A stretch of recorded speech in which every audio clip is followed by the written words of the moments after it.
Chapter 169. In the end, Yu was not able to sleep and was dragged back home by the old man. The drumming tribe would only leave tomorrow, so who knew if the drumming tribe would come to his house to trade for something? Yu was a person who had done a lot of research on frog poison, but he spent most of his time sleeping in the tribe. Sometimes, he would run to the river to find a suitable place to sleep on a lotus leaf. Other times, he would enter the forest to sleep on a tree branch. Now, there was only him and his grandfather and his family, but he wasn't interested in trading.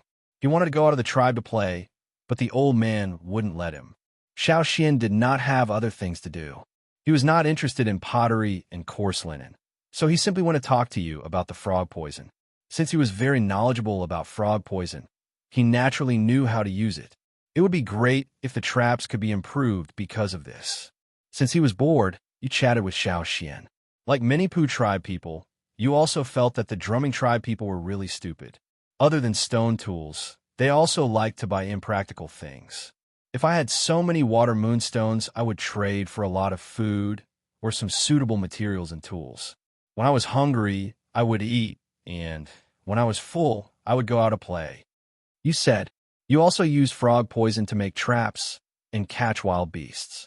Some of the wood and stone he needed were not available around, so he could only trade with other tribes to see if he could get some. Listening to Yu's story, Xiao Xian only felt that the Yinjiao tribe's life was simply too different from these people's. The drumming tribe people did not have to worry too much about food. There were fish in the river and some wild beasts in the nearby forest. If the wild beasts were not enough, they could use water moonstones to trade with other tribes. The only thing they had to worry about was the annual water moonstone harvest. Of course, there might not be a situation like this every year. As for the Pooh tribe people, most of them did not like to hunt. Compared to risking their lives to hunt, trading allowed them to get more resources. Not only food, but also other daily necessities. Since their ancestors had tasted the sweetness, their descendants would do similar things. Even now, in the hearts of the Pooh tribe, trading had become an essential part of their daily life.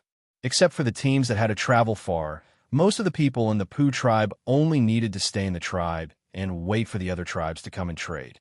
They didn't need to go to those dangerous, cold, dry, and other places that they didn't like to fight with wild beasts or even fierce beasts. The surrounding tribes, including the drumming tribe, did not like to travel far, so they could only wait for the Pooh tribe's expedition team to come back and trade with them. There weren't as many ferocious beasts here, and the forest wasn't as dangerous as the ones in the Yinjiao tribe. From the drumming tribe to the Pooh tribe, it only took half a day. With the speed of the Yinjiao tribe's hunting team, it wouldn't even take half a day. This was the human world, the gathering place of humans. They didn't have so many threats from ferocious beasts. Instead, they only had disputes between human tribes. Every tribe had their own favorite way of life. Simply put, the people of the Pooh tribe had the talent of being merchants. Where do traveling teams usually go? The central region? Xiao Xian asked. Most of the time, they go to the central region. Why, do you want to go? Yes, I originally came out to gain experience. Xiao Xian said. He was suddenly envious. He also wanted to go out. Many young people want to go out. The tribe's expedition team was made up of young adults. Every time he saw his peers go out with their parents, he also wanted to go. Unfortunately, his parents had already passed away. That year, the expedition team suffered heavy losses. More than 70% of the people didn't come back. Because of this, the old man didn't let you go. Actually, although the expedition team is dangerous, it isn't always so dangerous. You said, in the Pooh tribe, Chief Guangho was also very supportive of young people joining the expedition team. This was not a peaceful era. There were no laws and regulations. Killing people to steal treasures was not uncommon. In the expedition team, everyone had the ability to protect themselves. AI, it's a pity that the old man doesn't let us go. He was very annoyed. He studied the frog poison in addition to his interest. It was also to prepare for the expedition. Your tribe, when will the expedition team leave again? Xiao Xian asked. Just now, you had said that the tribe traveling team would come back a few days after the 2 moons overlapped. Every time, they would come back on those days to exchange more things with the drumming tribe. After the exchange, they would take the water moonstones and other things and leave the tribe, setting off for a long journey. After chatting with you for a while, Xiao Xian went to find Fu Shi. Tonight, the drumming tribe would stay here for one night. They would leave tomorrow morning. Xiao Xian also went to inquire about the Pu tribe's expedition team.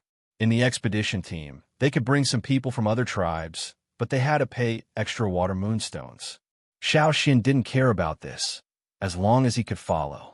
Right now, he didn't know much about the topography and tribal divisions. Following the Pu tribe's expedition team was not a bad idea. He went to find the leader of the expedition team, paid 3 water moonstones, and took a token with a frog pattern. On the day of the expedition team's departure, Xiao Xian only needed to show this token, and he could leave with the Pu tribe's expedition team.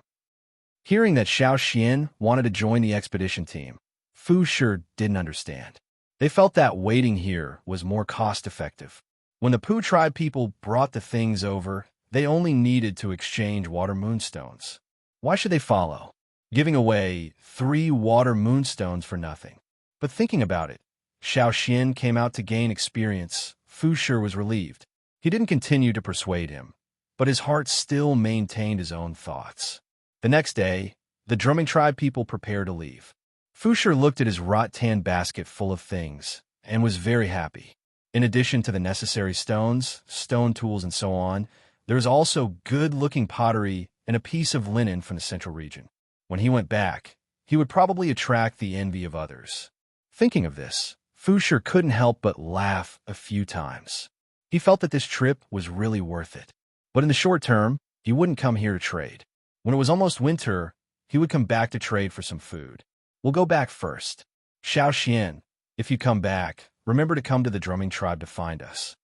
Fu Shi carried the rattan basket, standing on a crocodile, and said to Xiao Xian on the shore, "Okay, I'll definitely come back to find you." Watching the drumming tribe people leave, Xiao Xian planned to chat with the Pu tribe people who were preparing for the expedition, hoping to get more information. Just as he was chatting with people, Xiao Xian saw Fu happily running by. "Fu, where are you going?" Xiao Xian asked. Seeing Xiao Xian, Fu's smile became bigger, and he came to share his joy. "My grandfather agreed. Haha, I just want to find Leader Fanning. In a few days, I'll go with them." Speaking of this, Fu didn't have the sleepy look from yesterday. He was full of energy and couldn't wait to run a few laps around the tribe. Fanning was the leader of the Pu tribe's expedition team. He was called leader by the people in the team, and Xiao Xian was looking for him. "Congratulations," Xiao Xian said. I won't say any more. When we go back, we need to prepare more." Fu rubbed his hands and narrowed his eyes, just like those poisonous frogs brewing their venom. In the next few days, Xiao Xian also saw other tribes coming to the Pu tribe to trade. The Luo tribe was good at fishing. They were close to the river and had a mountain to rely on, so they could catch fish and many beasts with their nets. They never lacked food. Every time the Luo tribe people came, they would have a big net of prey to trade with the Pu tribe people. In addition to the Luo tribe, there were other small tribes. They were not as rich as the drumming tribe, and did not catch as much food as the Luo tribe. But each tribe had their own survival skills, such as making stone tools, finding stone materials, and some rare materials. Some are also good at using medicine, directly using medicine or natural herbs to trade. In the few days that he stayed in the Pu tribe, Xiao Xian had exchanged a lot of good things. Since he was preparing for the expedition, he naturally needed some good stone materials. He himself knew how to make stone tools, so he didn't need to use more water moonstones to exchange for polished stone tools. Stone tools, herbs, they all needed to be prepared. High-quality stones were not easy to find in this area, so Xiao Xian exchanged more. The Pu tribe's expedition team set off 10 days later. On the day of departure, Xiao Xian's things were all prepared. The team had close to 200 people, and more than 90% of them were from the Pu tribe. The expedition team gathered by the river. Fu had a big animal skin bag hanging around his neck and a big rattan basket on his back. He was panting as he ran over, followed by the old man. There were also other people around to see them off. The rattan basket was filled with many things, including stone knives, spearheads, and many dried meat and roasted insects. The old man gave some things to the people he knew in the team, and Xiao Xian's hand was also stuffed with a bottle of frog poison. It was Fu's first time joining the expedition team, and the old man hoped that everyone could help look after him. He was indeed a businessman, his brain was flexible, and he knew how to do things better than the people of the drumming tribe.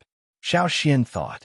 Seeing Fu panting, Xiao Xian reached out and took the rattan basket from his back. "I'll hold this for you. I'll give it to you when we get on the raft." "Hey, no need, you also brought a lot of things. My basket is very heavy, you can't carry it." Fu hadn't finished speaking when he saw Xiao Xian easily lift the rattan basket with one hand. Fu and some people around looked at Xiao Xian, who was still relaxed, and asked, "Which tribe are you from?" They had never seen anyone stronger than the people of the drumming tribe. "Yin Jiao," Xiao Xian said. "Oh." Fu and the others silently memorized this tribe's name.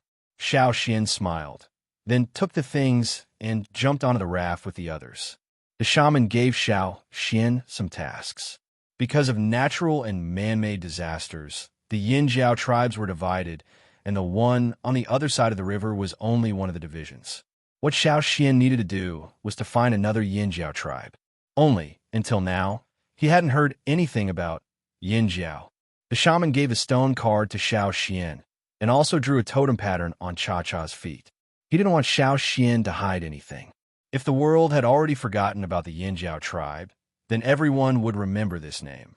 Besides, even if he tried to hide it, once the battle started and the totem pattern was revealed, everything would be known. There was no need to lie. Chapter 170. The traveling team left from another river in the Pu tribe, and they also used the waterway. This river did not have many lotus leaves, and on the raft stood people. Xiao Xian and you were on the same raft, listening to the other people telling you about their travels. In the sky above the rafts, Cha-Cha followed. Xiao Xian had already told Fan Ning about this. At that time, Fan Ning wanted Xiao Xian to pay an extra water moon stone, but was rejected by Xiao Xian. Cha-Cha could warn in the sky and could reduce the chances of the Pu tribe encountering danger. With such benefits, you still want to charge? Now, the business here was not developed, but these people already had the potential to be profiteers. In the end, although Fan Ning's face was not very good, he did not insist. Since it was a long journey, naturally it would not be a matter of 1 or 2 days. Sometimes it would take up to 100 days.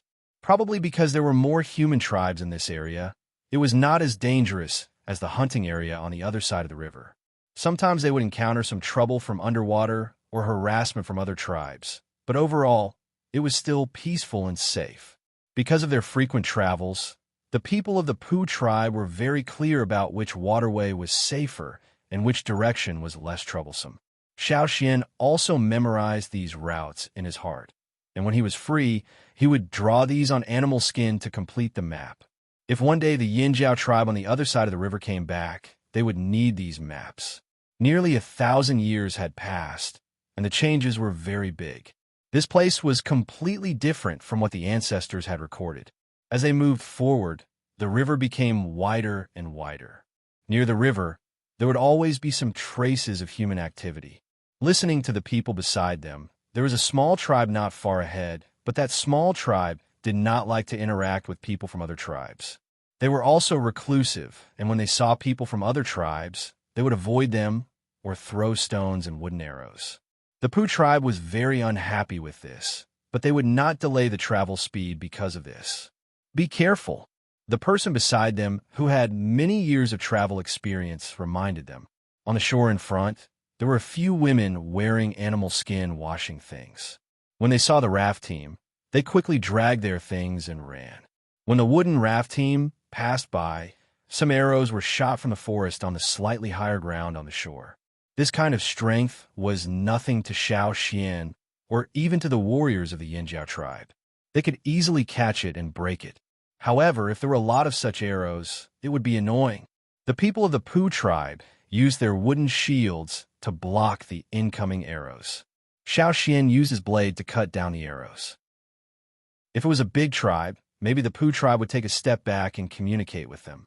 But for such a small tribe, the people of the Pooh tribe were too lazy to pay attention to those eccentric people. The speed of the rafts increased, and only after the rafts left that area did the arrows stop. In fact, the people hiding in the bushes might not have really wanted to kill the people passing by. They were just trying to scare them. If they really wanted to kill them, they would have used a more forceful method instead of using these wooden arrows that didn't even have a sharpened head. There were many tribes around, and the presence of the small tribes was very low. Most of the tribes only had a few hundred people, and their strength was not strong. They were born and died quickly, so the Pooh tribe did not pay too much attention to them. The people of the Pooh tribe around Xiao Xian did not want to talk too much. They only cared about their own interests. 2 days later, in front of us is the fork. We will stay there for 2 days. The person next to him looked at the dark sky and said, in front of them, the river was divided into two, forming a Y shape. There were many people from other tribes who were traveling to the central region. The Pooh tribe knew many of them, and sometimes they would travel together to make the traveling team bigger. This way, they would have more security. There were too many strong people in the central region. They could only use numbers to fight. Xiao Xian looked over. On both sides of the river, there were no mountains, no dense forests, and became flat. Here, there were many houses. There were wooden houses and also stone houses. The architectural style was also diverse. There were oval, triangular, flat-roofed wooden huts, pointed-roofed thatched roofs. Just by looking at this, one could see that this was not a tribe. Looking at the people, although the characteristics were not as obvious as the houses, people who saw them would have the same thought. These people were too mixed up like a plate of loose sand. Every grain of sand came from different river basins and then gathered here. Although there were many people, but many of them looked very weak. Some were as thin as a match. Some had lifeless eyes. Regardless of whether they were adults or children, they were all the same. The children were slightly better. In addition to their physical condition, some would even smile. But the adults, more often than not, were at a loss and depressed. In the end, what happened to these people that made them like this? These people are... Xiao Xian asked the people next to him who were very experienced. You mean them? The people of the Pooh tribe glanced over. Some sighed. Some did not care. They are wanderers. The wanderers they spoke of were not tourists, but those who were homeless and had no place to live. They were like rootless duckweed, often moving around, doing all kinds of things to survive. There are people who lost their fire seed. A person of the Pooh tribe next to them said, people who lost their fire seed, no matter where they went, their life would be in darkness. Without their fire seed, where would their power come from? Lost their fire seed? Xiao Xian was very curious about this statement. Yes, their tribe no longer exists. Their fire seed was extinguished, and they lost their source of power. The person said, in a year Xiao Xian awakened, the shaman told them that their source of power was in their body. Under the call of the fire seed, it would gradually begin to awaken, which was the totem in their mind. If the fire seed was extinguished, it meant that the tribe no longer existed. The totem would naturally dissipate, and the source of power in the body would naturally fall into a deep sleep or even disappear. No wonder those people were in such a state. The tribe was gone, the totem power was gone, and they became wanderers, wandering in the world at a loss. The only thing they could do was to survive, completely dominated by survival instinct. However, the fire seed being extinguished, this statement made Xiao Xian very surprised. He originally thought that the special flame would exist for a long time, but now it seemed that it could be extinguished. But when it was extinguished, the tribe would be gone. According to the people of the Pooh tribe, after the fire seed was extinguished, the tribe would disappear. Some people would use their own special survival skills in exchange for food. For example, coolies. Perhaps, for the rest of their lives, they would be in such a state of wandering. Some people would abandon their beliefs and join other tribes. Their descendants would naturally awaken the totem of other tribes under the call of the fire seed of other tribes. But if the totem power in the body was too mixed, it would be good if the awakening was successful. Even if they would be discriminated against, at least they would have a safe place to stay and a place to belong. But if the awakening failed, they would be driven out of the tribe and continue the wanderer life of their ancestors. Why don't they go hunting? Xiao Xian asked. But after asking, Xiao Xian realized that there might be various situations. Without the totem power, hunting was too risky. Hunting, you smiled. Unless they have to, they won't go hunting by themselves. Even if this place was not like the forest on the other side of the river, but in many places, it was impossible for 1 or 2 people to resist. At least a team was needed to barely survive, especially those who had been abandoned by the fire seed. Without faith and power, 9 out of 10 people would die. If both parents are not wanderers, what will happen to the offspring? Xiao Xian asked. Generally speaking, many tribes do not require marriage with people within the tribe, for example, our Pu tribe. As long as the descendant accepted the guidance of the fire seed, it would be fine. However, there was only one choice, either accept the tribe's fire seed or accept the other. He could only awaken one source of power. Otherwise, if he awakened both sources of power, it would cause conflict. The people of small tribes are more inclined to marry people within the tribe, but this also has its disadvantages. If there are too few people, it is easy to cause chaos. The Pu tribe's experienced traveler also said that in order to increase the population of small tribes, many unimaginable promiscuity occurred, making the whole tribe a mess. The people of the Pu tribe were quite disdainful of this. Xiao Xian thought about it. When the Yinjiao tribe was stranded in that place, there were not many people, but there were records in the hands of the shamans. According to Xiao Xian's records, the tribe's population growth was very slow, but very stable. There was no chaos like what you said. When he was in the tribe, Xiao Xian felt that the Yinjiao tribe shamans did not have an easy life. Now that he heard about the situation of other tribes, if it were not for the leadership of the Yinjiao tribe, generation after generation of shamans, it might have become like that. In that situation, they had to face all kinds of fierce beasts in the surrounding forest. It was not easy to develop to the scale of nearly 2,000 people today. A good shaman, a good leader, was indeed very important. The Pu tribe's traveler team came ashore one after another.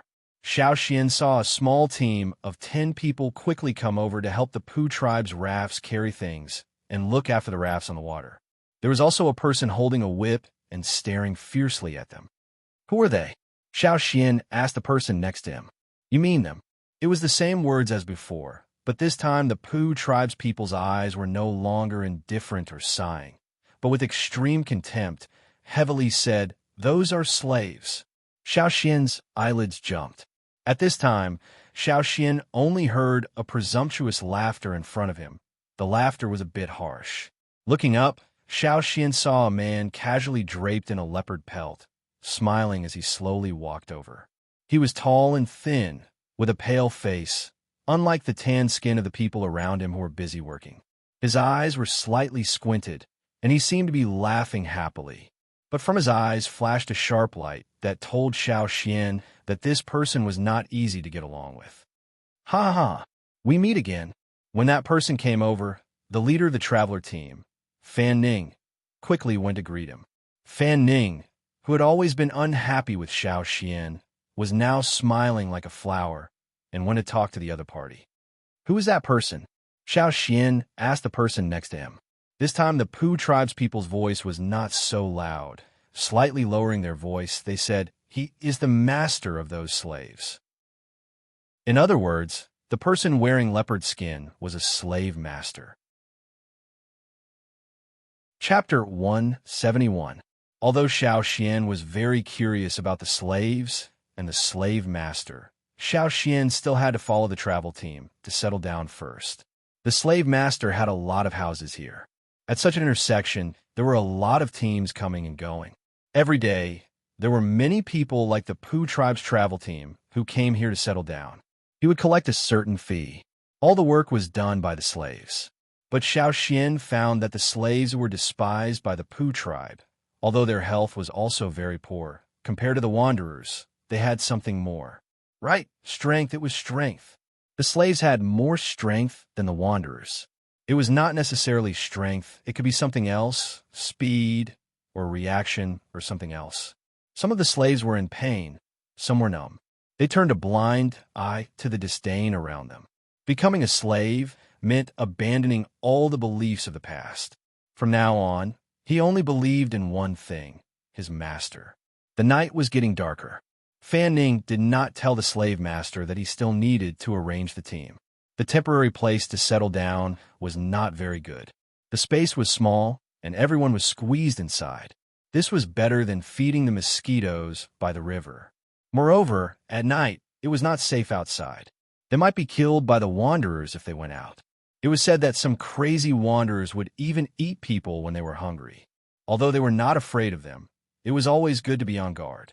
It was better to stick together. As for Cha-Cha, Xiao Xian did not need to worry. This guy could survive in the hunting grounds. Here, those beasts were no threat to him. Even if he encountered danger, he would find Xiao Xian. At this time, in the surrounding area, in the different houses that Xiao Xian had seen before, there were also fires lit. The people who went out to work came back with the fruits of the day's work. Some came back from the forest, some came back from the river where the travel team stopped. They also did hard work, but the pay was very little. A thin figure walked quickly through the night. The wooden stick in his hand waved quickly, driving away the buzzing mosquitoes. Coming to a small wooden house, he moved a thick wooden board, flashed in, and then quickly moved the board back to block the mosquitoes outside. He's back. Inside the house, a similarly thin woman was sitting there with a small child in her arms. She looked exhausted. The child in the woman's arms was sleeping. In the corner, there was a wooden plank. It was a bed, and a thin figure was sleeping on it. Yes, the man who had just returned from outside put aside the animal skin with several holes on it and took out the day's harvest. There were some fruits from the mountains, a fish, and a rabbit. The surrounding wild beasts that could be hunted had mostly been hunted. If they went any further, their abilities were limited. If they went any further, they would die. As for the fruits, many of them had already been picked before they ripened. Today, his luck was still good. He found a few big fruits in a corner that was not easy to be noticed by others. Seeing the fish and rabbit, the woman's eyes lit up. This was already considered good. The woman carefully put the child in her arms on the wooden bed and went to put the fish and rabbit into the pot to cook. Because these two animals had been slaughtered and cleaned outside, they did not need to be treated much. They could be cooked directly. She came back and bit the fruits one by one. After a while, the woman put the juicy fruit next to the mouth of the 1-year-old child on the wooden bed. With food, the child did not sleep anymore. She hugged the fruit and ate quietly. The woman handed 2 fruits to her daughter on the wooden bed. Eat some first. How was it today? The woman asked. The man sighed and shook his head. At that time, there were 10 people who came here with their family. 3 of them joined other tribes. 1 successfully stayed, and the other 2 were driven away and did not survive. 4 of them were left behind by wild beasts when they formed a group to hunt in the mountains. 2 of them became slaves. The remaining person, along with his family, had been staying here for almost 10 years. If it doesn't work, I plan to find someone to leave with us. Let's go to another place.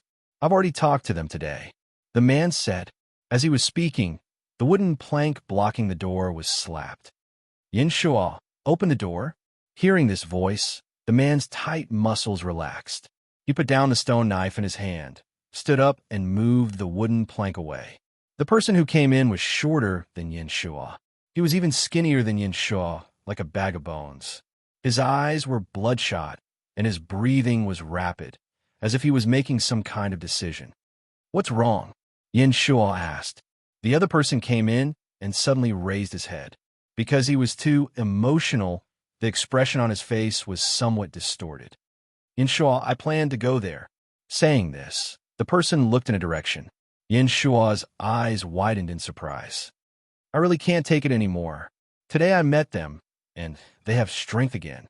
That person said, and showed Yin Shuo his broken arm.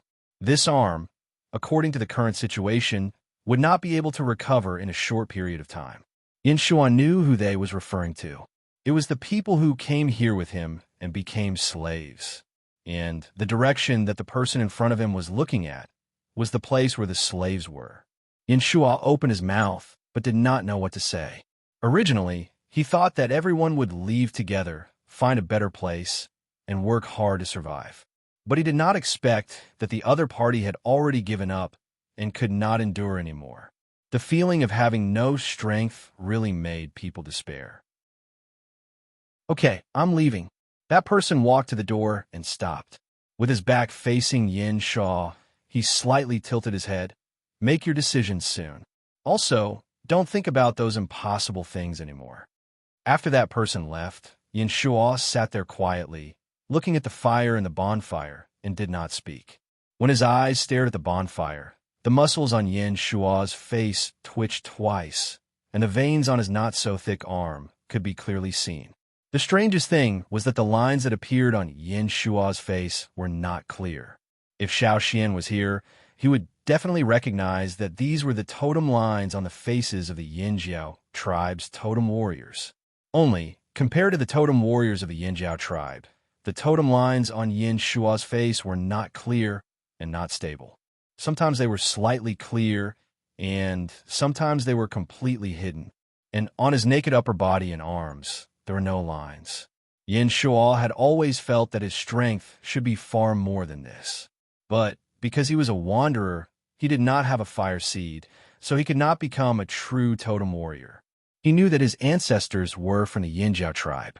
In the words that were passed down from generation to generation, everyone remembered the Yinjiao tribe and the tribe's totem. Father said that the Yinjiao tribe still exists. Yin Shua said in a low voice, "The people of the Yinjiao tribe are all strong warriors. They can easily carry a bear. The fire seed's flames can cover their whole body. The flames of the Yinjiao tribe's fire seed can cover an entire mountain." At first, Yin Shua was just muttering to himself in a low voice. His tone was still calm, as if he was telling a story. But gradually, his tone became depressed, and his eyes became red. Because of their obsession, the ancestors of the Yin Shua tribe would always give their juniors names with the word Yin or Jiao. This was so that they would remember the name of their tribe. If they could find their tribe one day, their wish would be fulfilled. Therefore, the later generations were not allowed to join any other tribe. They were not allowed to be slaves. Even if they died, they were not allowed to betray their own tribe. But so many years had passed, and the Yinjiao tribe was no longer remembered by people. No one in the surroundings had heard of such a tribe. No matter how many times Yin Shua said that his tribe still existed and that his fire seed still existed, the others did not believe him. But Yin Shua's strength was indeed greater than others, and he would also reveal faint totem lines. This was an important reason why he was able to persevere until now. But now he was at a loss. The other 10 people who came with him were all unable to persevere. Now, only his family was left. Leave? If there were not enough people, if only his family left, they would probably die before they could go far. 2 days ago, someone left, but the next day, he was found dead by the river not far away. The blood on his body was sucked dry by the mosquitoes. Half of his body was bitten by the wild beasts that came out at night in the nearby forest. If another day passed, not even his bones would be left. Even if Yin Shua's strength was greater than others, it was only relative to the wanderers. For those totem warriors, it was not enough. Power. With power, one could live better in such a world. This was also the reason why many wanderers who could not endure it chose to become slaves. Although they lost their freedom and lost a lot, they could still gain power from their slave masters. But how should they choose? Should they continue to endure and search, or wait for news from the Yinjiao tribe? Or, like those wanderers who could not endure it, find a tribe to rely on, or become a slave? No. Yin Shua held his head with both hands. He cannot give up, he cannot. Father said, "The tribe still exists, still exists." The woman sitting on the wooden plank looked at her husband like this. She wanted to say something, but hesitated. She wanted to comfort him, but she also felt that she should be like the others and choose another path. But, just as the woman was about to speak, she realized that on her husband's body, there were some lines that extended down his face and neck. And on his arms, there were some flame-like patterns that started from his shoulders extended to his entire upper arm, and then past his elbow. That. The woman was too shocked. She could not speak. Yin Shuo, who was holding his head and thinking, raised his head. His eyes were still filled with red veins. Seeing his wife's appearance, he was a little confused. But when he looked at the direction his wife was pointing at, he also saw those totem patterns that had already spread out. Since he was born, other than the faint totem patterns that appeared on his face when he was 10 years old, there were no other patterns. But now, these totem patterns that appeared, those patterns, were like firewood that had been prepared long ago, but had not been lit. Now, they were lit one by one. Although they were not clear, they could still roughly see the patterns. Yin Shuo thought of his father's words. You have to believe that in our blood, the power is still there. It is just sleeping. Until one day, when the time is right, it will start to gradually awaken. At the same time, Xiao Xian, who was squeezed into a small room with the others and resting with his eyes closed, suddenly opened his eyes and looked at Yin Shuo's direction. Chapter 172. Xiao Xian felt the totem in his mind jumping. The sudden change woke him up from his light sleep. Surrounded by wooden walls, he couldn't see the situation outside. In the room, there was a layer of hay on the ground, and many people were lying on their stomachs, snoring louder and louder. Xiao Xian quietly sensed it was in that direction. But what happened to make the totem change like this? He wanted to go out and take a look, but soon the change stopped. The totem flame in his mind returned to its usual state, no longer surging. Xiao Xian temporarily dispelled the idea of going out immediately. Here, he was surrounded by people he didn't know, and this was the slave owner's territory. If he went out at night, he would probably be regarded as a person with bad intentions and be attacked by the patrolman. After sensing again and confirming that the totem didn't move, Xiao Xian closed his eyes and continued to rest. The next day, the people of the Pu tribe didn't have any arrangements. Only Fan Ning and a few other important members of the travel team went to discuss with the other travel teams. It had nothing to do with the rest of the team. Xiao Xian originally planned to go to that direction to investigate, to see if he could find the reason for the totem's change last night, but as soon as he left the house, he was pulled away by Yu. He found a new kind of frog poison in the other travel teams. It was a frog species that didn't exist in their tribe. He wanted to go by himself, but remembered what his grandfather said before he left, so he pulled a few more people, including Xiao Xian. Xiao Xian, what are you looking at? One of them asked. Are they all wanderers over there? Xiao Xian pointed in that direction. The people of the Pu tribe, who had several years of travel experience, looked over there and said, more or less, but I advise you not to go. The people over there are crazy. If you go, you may be entangled. There are many who want to join other tribes, but they are too dangerous, so very few tribes are willing to accept them. Despair made people crazy. After suppressing it for too long, intense emotions were naturally there. This made many people avoid them. You want to go over there? You asked. I just want to take a look, Xiao Xian replied. You don't have to go there now, a middle-aged man next to him said. The wanderers there will go out early. Some will go to the surrounding mountains to look for food, and some will go nearby to see if they can find other opportunities. Xiao Xian looked in that direction. Indeed, there weren't many people walking around outside, so he left with Zhao and the others. He would come back later to take a look.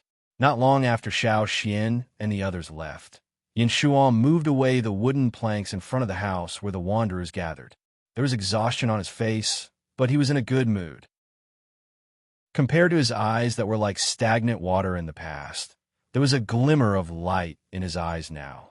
Last night, for the first time, he saw the totem patterns of the legendary totem warriors on his body. Moreover, they were from the Yinjiao tribe. Although the totem patterns were not clear and did not last for long, Yin Shuo felt that there was light in his life again. He was so excited that he could not sleep for the whole night. People who had been in the dark for a long time only needed a little bit of light to ignite their hope. Last night, besides the changes in the totem patterns, Yin Shuo also felt a slight change in his body. It looked the same as before, but Yin Shuo felt that his strength seemed to have increased a little. When he moved the wooden planks, he obviously felt a lot easier. Originally, He planned to leave here with the others, but after knowing that things had changed last night, Yin Shua temporarily put down the idea of leaving. After he got up in the morning, he discussed with his wife for a while before coming out of the house. It was much later than usual. There were already people around looking for food. Yin Shua also planned to leave, but unexpectedly, just as he was about to leave, he saw someone coming from the riverbank. Seeing the other party, Yin Shua frowned. He turned around and said to his wife in the house, "Stay in the house. Don't come out." The person who came over walked leisurely with a vine whip in his hand. On the riverbank, where the slaves carried goods, people like this could often be seen. They were also slaves, but compared to the lowest class slaves, they were slightly better. They were responsible for supervising the lowest class slaves, and if anyone was lazy, they would be mercilessly whipped. Probably because they enjoyed this kind of power, they usually whipped anyone who was not pleasing to the eye. Sometimes they would even beat someone to death. But as long as the slave owner did not pursue the matter, it would be fine. And the person who came over was called. He was a wanderer who came here from other places with Yin Shua. Later, they could not endure it and joined other tribes, but were rejected again and became slaves. And Li was the first to choose to become a slave among the people who came with them. At the beginning, Li was also just a slave of the lowest class. He had to do a lot of work every day and had very little time to rest. Sometimes, he would be so tired that he almost fell down and was even whipped. However, he ran into a good opportunity. Someone had offended the leader of a relatively large traveling group, and the slave master had directly slaughtered a few people as an apology to that traveling group.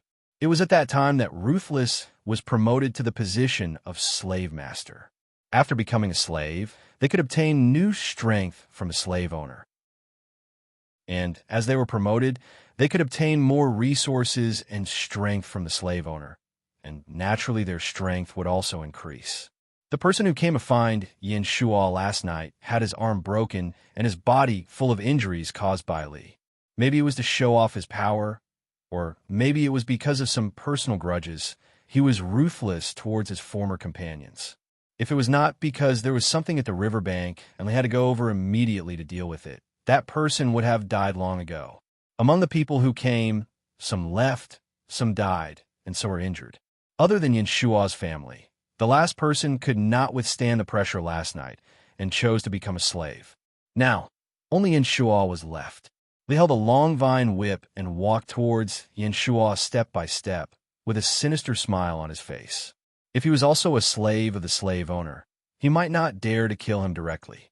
Although sometimes the slave owner would not care about the life or death of the lowest level slave, he was afraid that the slave owner would have other ideas. It wasn't easy for him to be promoted, so he naturally didn't want to anger his slave master. Don't look at how that slave master was all smiles all day long. When he made a move, he was extremely cruel. Thinking back to the time when the slave master decisively killed someone with a raise of his hand, a chill ran down Li's spine. However, the slave owner would not care about wanderers. These wanderers did not know what was good for them, and even rejected the people that the slave owner fancied. At that time, the slave owner fancied Yin Shua, who was the strongest among them. Unfortunately, Yin Shua did not know what was good for him and rejected him. Enli seized the opportunity and chose to follow the slave owner and leave Yin Shua and the others. Wasn't it just a little stronger? They were all wanderers, but they did not have a tribe, and their fire seed had long been extinguished. What was the difference between them? As for the Yin Jiao tribe that Yin Shua kept telling them on the way here, Li did not believe a single word. If the tribe was still there, why would they fall into such a situation? If the tribe was still there, why did Yin Shua not look for it? If the Yin Jiao tribe really existed, why did no one in the traveling team know about it? At that time, Yin Shua seemed to be the calmest among them. But in fact, in the hearts of others, Yin Shua was a lunatic, always fantasizing about those impossible things. What Li hated the most was the hopeful look in Yin Shua's eyes when he mentioned the Yin Jiao tribe. In the past, he could not beat Yin Shua, but after becoming a slave, he once again had power. It was just that he did not have the time to find these former companions to communicate. But now he had a lot of free time every day. Yesterday, he found one of them, and today he deliberately came to find Yinshaw. In order to avoid the situation of being called away at the last minute yesterday, he also let people who were promoted by the slave owner like him to help watch the slaves by the riverbank. Lee held a whip in one hand and played with a palm-sized shell in the other. He heard that in the central region, there were places that liked to use beautiful shells to exchange for things. Unfortunately, the shells in this place were far from that level. They were ugly and weak, just like the people here. Crack! The shell in his hand was instantly crushed into pieces by Lee. I heard that you guys are not living well now. Lee looked at the alert Yin Shuo, and then looked at the messy wooden shack behind Yin Shuo that looked like it could be blown down by a gust of wind. He smiled sinisterly, and in the next moment, he raised his hand and viciously lashed out with the whip. The vine whip hit the wooden shack. The wooden shack, which was not sturdy to begin with, immediately fell down with a crackling sound, and a corner of the roof collapsed. Lee, seeing that Lee intended to continue destroying his house, Yin Shuo could not bear it anymore. After all, his wife and children were inside. If the house was destroyed, where would they sleep tonight? There were too many dangerous factors around, and the two children were still young. It was easy for accidents to happen. Lee came with a murderous intent. Yin Shuo knew clearly what his purpose was, and did not expect to have a peaceful conversation. Yin Shuo held the chipped stone knife that he usually used, and rushed towards Lee. Lee looked at Yin Shuo, doubt flashing in his eyes. Yin Shuo seemed to be different from before. It should not be like this. What happened to Yin Shuo? However, Lee was not worried. No matter what happened, Yin Shuo, a wanderer, was still not his opponent. Yin Shuo, who instantly rushed forward, waved his knife based on his experience of hunting wild beasts. An unsuppressible fighting spirit suddenly rose in his heart. It was different from before. Although Yin Shuo's strength was greater than others, his body seemed to be blocked by a large gate, and he could not create much waves. But now, although there was the same feeling of obstruction as before, Yin Shuo felt that the resistance was much smaller. When he waved his knife, there was a kind of indescribable, carefree feeling. Was this power? The shadow of the knife carried the power of destruction. Every knife seemed to want to harvest its prey and slash towards Lee. And on Yin Shuo's face, totem patterns that were clearer than before appeared. Almost at the same time, Xiao Xian, who was pulled by Li and the others to look at the poisonous frog, moved his gaze away from the poisonous frog and looked towards the wanderer's residence. Li, I have something to do and will leave first. Help me get some poison. Xiao Xian handed Li a water moon stone and quickly left. Hey, then we will go back to the house first. Li looked at Xiao Xian, who left in a hurry, and did not think much of it. He once again looked at the poisonous frog in front of him.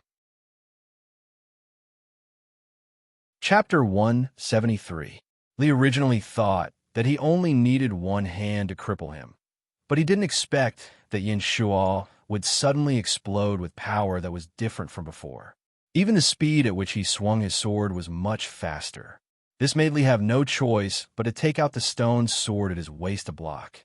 Bang, bang, bang, bang. The crisp sound of the stone swords colliding spread throughout the area where the wanderers lived. But no one came over. They all stood far away and watched. Wanderers had no power and no tribe to support them. It wasn't strange for them to be killed. Even if they got along well with Yin Shuo's family and received help from him, they were unwilling to provoke the slaves of the slave masters.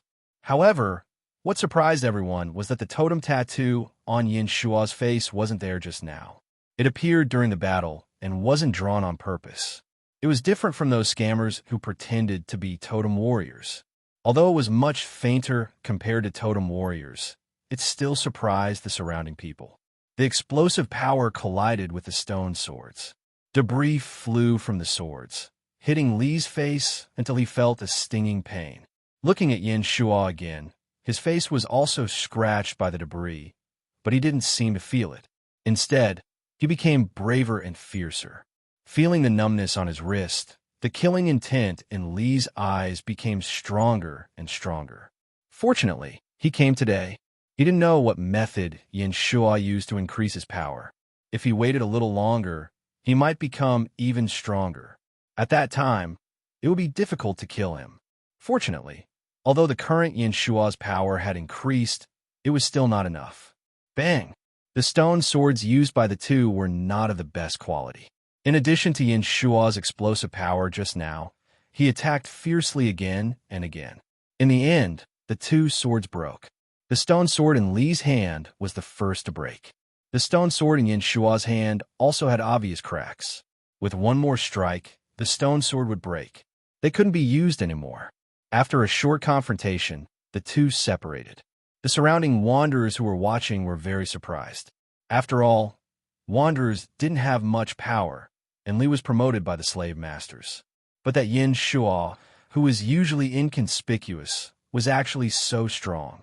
No, usually when they enter the mountain with Yin Shua, they didn't feel that Yin Shua was so strong. But today was different. That short burst just now was also strange. A totem tattoo actually appeared on Yin Shua's face. After Yin Shua stopped, he only felt a burst of pain in his arms. He had never exploded like this before, even when he was in the most dangerous situation. There seemed to be some kind of power in his body. Just now, he had unconsciously concentrated that power at one point and exploded it. That was why his attacks had been strengthened. Looking at the broken blade on the ground, Yin Shua was somewhat excited. If he was given more time, he believed that he would become even stronger. Even Ruthless would not be his opponent. Li's eyes were hazy as he looked at Yin Shua, who had his hands on his knees and was panting heavily. His heart was even more determined to kill Yin Shua today. Li threw the broken blade in his hand towards Yin Shua, but Yin Shua dodged to the side. Crack! Half of the wooden wall of the wooden hut that was hit by the broken saber had collapsed. Inside the house, Yin Shua's wife was holding their children. None of the three screamed. Yin Shua's wife had a worried look on her face. The one-year-old child in her arms stared at his father outside, as if he didn't know what was going on. He didn't know how to be afraid, and his eyes were wide open. As for Yin Shua's daughter, she stared hatefully at Li outside. She remembered that her father had helped that person before, but that person always caused trouble for her father. Now, he even wanted to kill her father. Meeting the gazes of the three people in the house, the sinister smile in Li's eyes deepened. He wouldn't leave a single person in the house alive. Yo, what's the matter? A light voice floated over. Yin Shua looked over and clenched his fists. Facing Li, he was still confident, but this person, he had no confidence. And the originally savage Li, after hearing this voice, immediately put on a flattering smile. Why have you come? The person who came was wearing a bee skin coat that looked like snake skin. The coat was slightly long, and there was a tail-like belt at the back. On his body, there was a snake that was as thick as an adult's thigh. That pair of snake eyes that seemed to have no temperature stared at the surrounding people. Everyone who was stared at by it felt their scalp tighten. This kind of person was also a slave, but his position was one level higher than Li's. Many times, the slave masters didn't care about things and let them do it. And people like Li were all subordinate to these people. Really a piece of trash. You can't even deal with a wanderer. What's the use of having you? That person said slowly. Li's forehead was sweating, and he nervously ran over. He squeezed out a smile and found an excuse for his mistake. This boss, I don't know what happened to Yin Shua. He actually has a totem tattoo, and his strength has increased a lot. The person who was carelessly teasing the big snake on his body raised his small eyes and glanced at Yin Shua. He sneered, as if he was looking at something ugly, and said with disdain, "Totem tattoo? Is a totem tattoo like that?" As he spoke, that person raised his hand, and the snake slid down from his body. And on that person's body, from his neck to his arms, legs, and other places, there were some clear patterns that appeared one after another. Those patterns were like rings that were linked together to form a chain. More and more wanderers were paying attention to this side, and that person felt proud. He was also a wanderer in the past, but he followed the slave masters earlier and was promoted and had more strength. Only at their level did they truly have the mark of a slave master. Not every slave was qualified to have a mark. Only those who were entrusted with important tasks by the slave masters were qualified to have it. People likely were not qualified. For wanderers who did not have a totem tattoo was an extravagant hope. Even if it was not a totem tattoo, other tattoos would do, as they represented strength. Some wanderers saw the slave mark on that person's body, and their eyes flashed with struggle. No matter what those marks were, it was a symbol of strength, and what they hoped to have the most was strength. Maybe becoming a slave was not a bad idea. It was just a little hard work. Maybe one day, he could also climb to the level of having a mark. No matter what others thought, Yin Shuo stared at the person in front of him vigilantly. This person was very strong, and he could not defeat him at all. And the other party did not hide his killing intent, which made Yin Shuo understand that this conflict was unavoidable. He would die. Not only him, but also his wife and children in the house behind him. Run? He could not run away. Being targeted by these slaves, it was impossible to run away. Yin Shuo was not resigned. If there was a tribe, who would dare to bully them? How did the slave masters treat the traveling teams of the tribes? How did they treat wanderers like them? He was not resigned. He finally had a glimmer of hope, but now he was going to lose his life again. Yin Shuo put one hand behind his back and made a gesture to his wife in the house. This was the way they were familiar with. He would try his best to delay the person in front of him and let his wife and children escape. Yin Shuo, whose back was facing the house, did not know that the woman in the house was already crying. She hugged her children tightly and held a stone thorn in her hand. She did not plan to run away. Since she could not run away, she might as well die together. Even if she could run away, she could not bring her children to live. She did not have the ability. That person walked towards Yin Shuo step by step. He was not worried that Yin Shuo would escape because he could not escape. At the same time, he also wanted to let the wanderers see the difference between them. He really enjoyed the feeling of being watched by the crowd. Looking at the dim tattoo on Yin Shuo's face that he had never seen before, that person said in a teaching tone, "A real totem tattoo does not look like this." After speaking, that person's speed suddenly increased. His 5 fingers formed a claw and grabbed towards Yin Shuo's neck. Yin Shuo only felt that the person was just a few dozen steps away, but in the blink of an eye, he was already in front of him. At this moment, Yin Shuo suddenly felt a suffocating feeling, as if his throat was already tightly gripped by that hand. However, when that hand was less than half a palm's distance from Yin Shuo, it stopped. It was forcefully stopped by someone. The person who grabbed Yin Shuo only felt a shadow flash in front of him. The hand that was about to grab Yin Shuo's throat was suddenly restrained by someone who suddenly appeared. Looking up, that person's pupils shrank rapidly, as if he had seen something inconceivable. His eyes widened, as if his eyeballs were about to pop out. Li and the other wanderers who were looking at this side also stared blankly. Their line of sight moved from the face of the person who suddenly appeared to Yin Shuo's face, and then looked at the former, and then back at Yin Shuo. They kept looking back and forth, and finally came to a conclusion. The totem tattoo on their faces was the same. 1, 2, 1. Then tell me, what does a real totem tattoo look like? Xiao Xian grabbed that person's arm and asked in a calm voice. His tone was obviously very calm, but it made those who heard it feel as if a bucket of ice was poured over their heads. This was a real totem tattoo, one that was exactly the same as Yin Shuo's totem tattoo. It was not the dim tattoo like Yin Shuo's, but a very clear one, as if it was alive. Tribe. This was what everyone who saw this thought in their hearts. Xiao Xian did not care about the others. He raised his hand and threw the person he was grabbing away.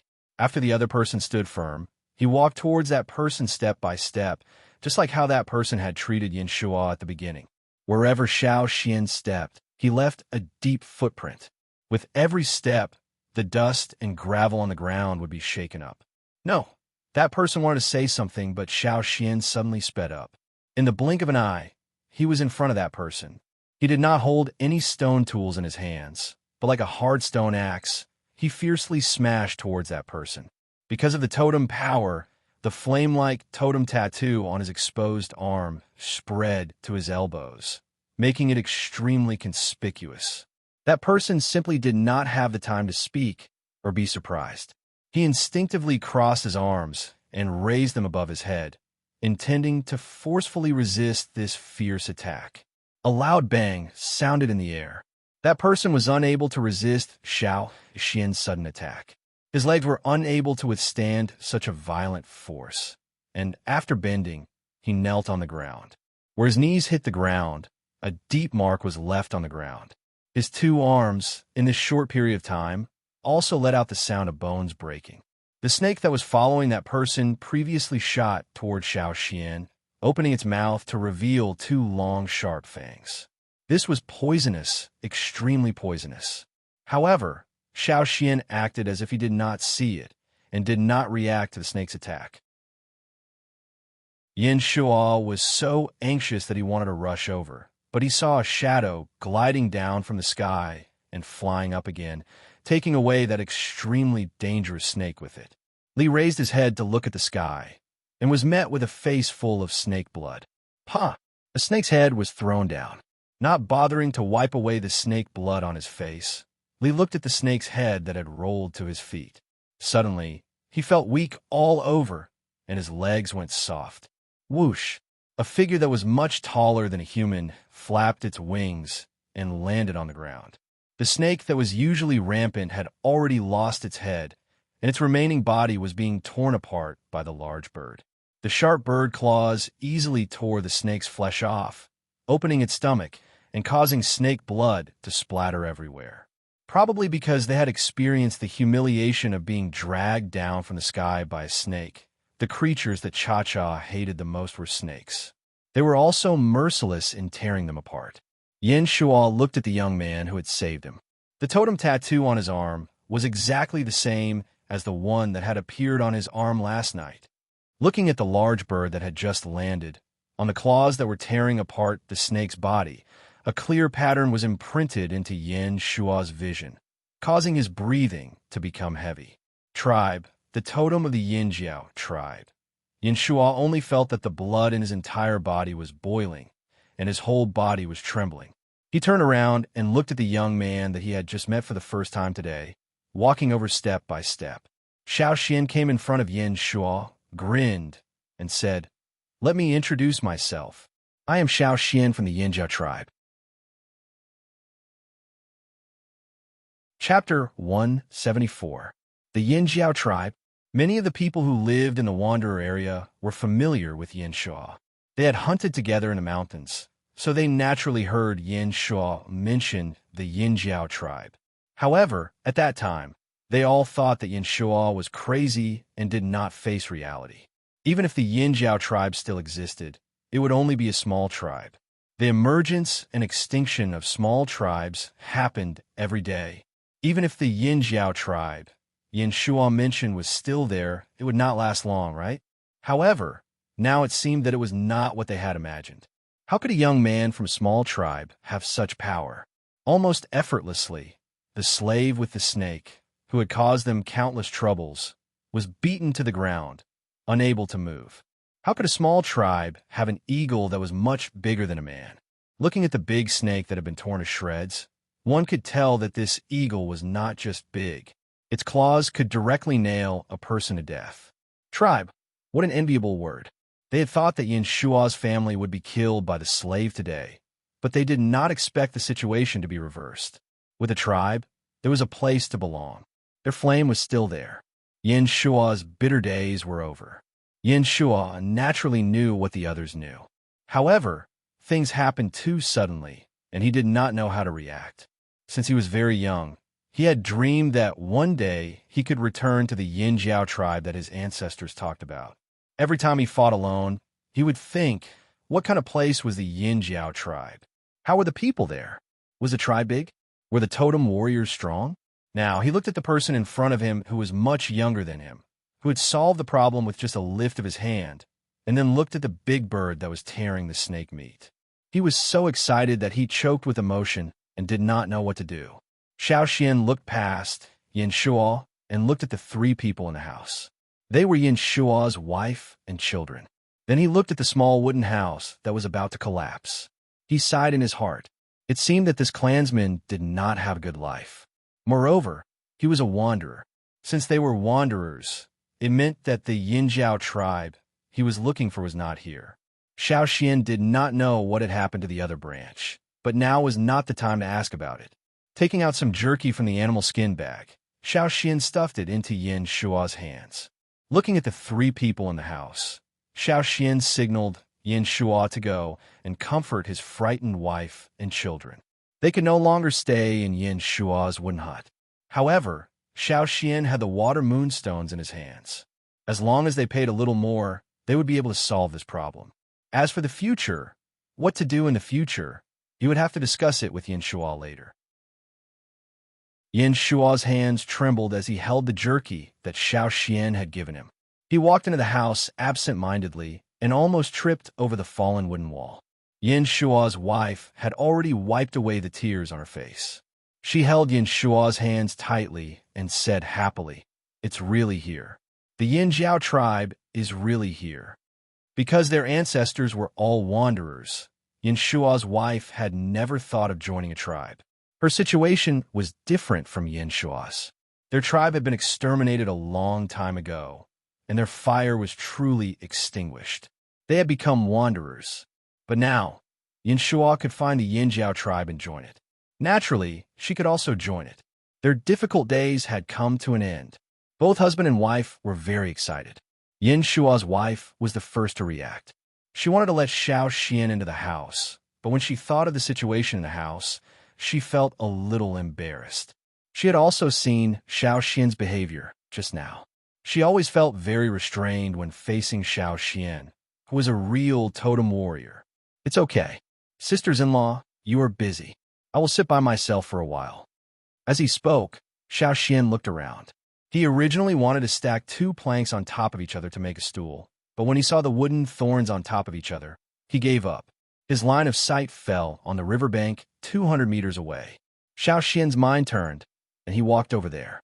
When Xiao Xian moved, the surrounding people looked at him at the same time. Their line of sight followed Xiao Xian. They wanted to see what this totem warrior was going to do. Yin Shua's family also looked at Xiao Xian walking towards the riverbank in confusion. Is he angry? Didn't he just say that he wanted to sit down? Is it because we don't have a place to sit? Yin Shua's wife said worriedly. It shouldn't be. Yin Shua didn't think that the people of the Yin Jiao tribe would be angry because of such a reason. Yin Shua handed the remaining jerky to his daughter and looked at Xiao Xian's back. In fact, he was also worried that this tribesman who suddenly appeared would abandon his family. However, looking at the eagle that was still eating the snake and didn't seem to want to leave, Yin Shua's heart was slightly relieved. Xiao Xian walked towards the riverbank. There was a 2-meter-high and 3-meter-long oval-shaped rock there. Usually, when people came to the riverbank, they would tie the straw rope of the raft to the big rock. Because the rock was too big and heavy, even some totem warriors were too lazy to move it. At this time, some people were sitting on the rock by the riverbank, holding freshly roasted meat in their hands. These were a few people who had just used the stones they found to exchange for food with the traveling team. They were all wanderers, but there were differences in strength. They were considered the stronger ones in the wanderers' residential area, and they were in a group, so the other wanderers didn't dare to offend them. In the wanderers' residential area, they lived the best life, and they were also more domineering. They found fruit trees in the mountains, and they wouldn't let others pick a single fruit. When they saw someone hunting small prey, they would even snatch it. As the saying goes, there's strength in numbers. When these few gathered together, they were also a force to be reckoned with. The other wanderers didn't dare to fight with them, and those who did were already dead. When Xiao Xian hit the slave, they also saw it, and they even took pleasure in his misfortune because they also suffered a lot under the hands of that slave, especially the leader who secretly fantasized about roasting the snake beside that slave. Wasn't he just a slave? In order to show off his strength, he always had a big snake wrapped around his body to show that he was stronger than the wanderers. After all, not everyone could bear the weight of that big snake and move freely. Also, with his usual arrogant appearance, did he think that he could pretend to be a slave owner? Therefore, when they saw the slave with the snake being beaten, they were secretly happy. But now, as they watched Xiao Xian walk straight towards them, They felt uneasy. "Leader, he is walking towards us." One of them whispered. "I know." The one who was called Leader said in a low voice. "What does he want to do?" "Snatch food."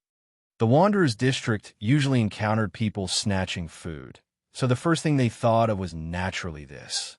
He can't be thinking of avenging Yin Shuo, right?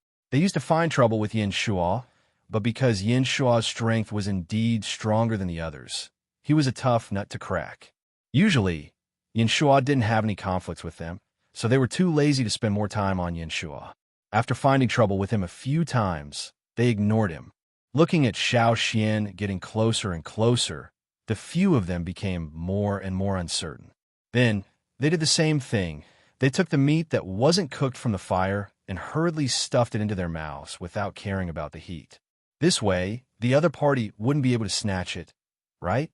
Xiao Xian walked over, glanced at them, and walked towards the person leaning against the rock. That Leader saw Xiao Xian walking towards him, and his actions of stuffing the meat became even more hurried, his hands trembling. He could still clearly remember what happened to the snake slave just now.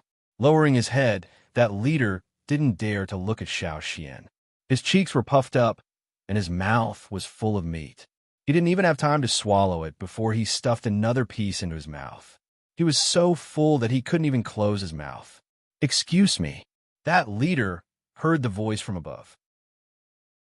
If it was someone else in the Wanderer's district, they would have already made a move. But looking at the snake slave who was beaten to the point that he couldn't get up from the ground, the Leader was conflicted. Should he beat him up, or should he hand over the unfinished meat in his hand? "Don't you have to apologize first?" "Excuse me." The voice from above sounded again. This time, that Leader came back to his senses and reacted. He hurriedly moved his but felt that he didn't move far enough, so he moved a little more. He wanted to see how his companions were doing, but when he turned his head, he found that they had already stood up and ran away, looking at him from afar. At this time, these people abandoned their companions so straightforwardly, even if the person in trouble was their leader. Damn it! That Leader cursed in his heart, wondering if he should also stand up and run away. He shouldn't anger this person, right? However, before he could get up, he felt that something was wrong. The whispers around him seemed to have quieted down. Did something happen? He felt that the people around him were looking at him strangely. That Leader hesitated whether to look back or not. Soon, he found that there was a large shadow on the ground beside him. The shadow was still moving. He turned his neck stiffly and looked over there. Then he saw that the big rock that they usually couldn't move with their combined strength was easily lifted up by someone. Not only did the person lift it up, but the person also threw the rock up and down as if he was weighing something. Puff! Cough, cough! He was so agitated that his emotions fluctuated too much. That Leader almost spat out all the food that was stuffed in his mouth. And the people who ran away and looked over here all had their cheeks puffed up. Their mouths were open, and they could see that their mouths were stuffed with half-cooked meat. All of them stared with their eyes wide open, as if their eyeballs were about to pop out. In this kind of place where people often move around, they'd seen some totem warriors move big rocks, but they had never seen anyone move it so easily. It was as if what they moved was not a rock, but a small piece of wood. Xiao Xian raised his arms and moved the rock over to where Xiao Xian and his family were. Midway, because there was a bulge on the ground, Xiao Xian directly lifted the rock and jumped over it. The people around him, Yin Shuo's wife, saw that Xiao Xian easily moved the big rock over, and her eyelids twitched. She said to Yin Shuo, "Now I believe you when you said that the warriors of the Yin Jiao tribe can easily carry a bear. Probably if a bear was in their hands, it would just be tossed around for fun." Chapter 175. Xiao Xian lifted a large stone and quickly walked from the riverbank to the door of Yin Shuo's house. He kicked some wooden blocks to the side and threw the stone on the ground. Bang! Even those who stood further away felt the ground shake, not to mention Yin Shuo's family. The close shaking caused another part of the wooden house, which was not very sturdy to begin with, to collapse. He had overdone it. Xiao Xian picked his nose and smiled apologetically at Yin Shuo's family. "Cough, about that. I'll help you fix the house later. Xiao Xin said. When he was in the tribe, building a big house did not take much time. He followed the people of the Pu tribe and squeezed into a small place only because he thought it was troublesome. He would only stay for 2 or 3 days, so building a house was unnecessary. Moreover, he was unfamiliar with the place, so it was safer and less worrisome to stay in a place arranged for him. However, now that he met people from the same tribe, it was a different story. Yin Shua's family was not angry at all. Instead, their eyes were shining as they looked at Xiao Xian. Xiao Xian was strong, so was the tribe. The stronger the tribe, the more stable they could stand in this world and survive for a long time. No wonder their ancestors repeatedly told their children and grandchildren to remember their tribe and wait for the day they returned. Now it seemed that all their efforts were worth it. After Xiao Xian threw the stone here, he jumped up and sat down. He waited for Yin Shua's family to calm down a little before he discussed matters with Yin Shua. As for moving the large stone in front of everyone, it was only a deterrent. Perhaps it was not much in other places, but here it was still useful. Looking at the happy atmosphere, Li wanted to reduce his presence as much as possible. He wanted to run as far away as possible. Xiao Xian's series of actions had already made him tremble with fear. Looking at the snake slave who was still kneeling there in pain and the broken snake head at his feet, Li took a deep breath and turned to run.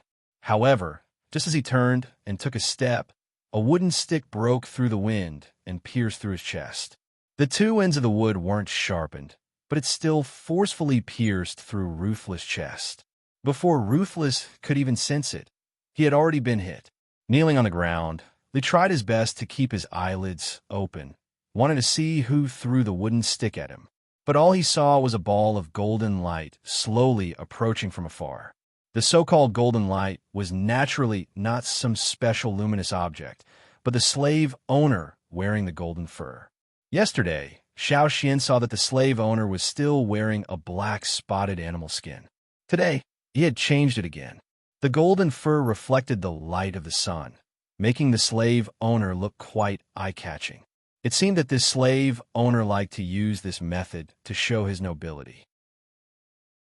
As a slave owner with a lot of slaves and financial resources, there was no shortage of animal skins. Xiao Xian learned some information about this slave owner from the other members of the Pu tribe. The slave owner's name was Shu. He had only been here for a few years. Sometimes he would stay here for a while before leaving. Sometimes he would disappear for a long time. He had a lot of people under him, so he didn't need to personally manage them.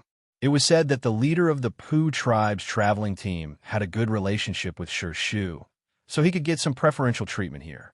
But Xiao Xian felt that when Fan Ning was facing Shu, he was not so natural and even cautious. Shu was a very dangerous person. The cruelty of a slave owner was something that everyone understood. The smile on the surface was not necessarily true. There could be a knife hidden in the smile. When Shu, who was wearing a dazzling golden outfit, slowly walked over, there was still a smile on his face. It was as if the stick that killed Ruthless was not kicked by him. Beside the slave owner, there were 2 other people who were also his slaves. However, those 2 people had a relatively high status among the slaves owned by Shu. They were not comparable to the snake slave that Li Yi brought. While everyone was looking at Shu, who was wearing a dazzling golden outfit, Xiao Xian raised his eyes to the sky. Just now, that slave owner had kicked out more than 1 stick. In the sky, a long shadow quickly fell from a high place. Puff!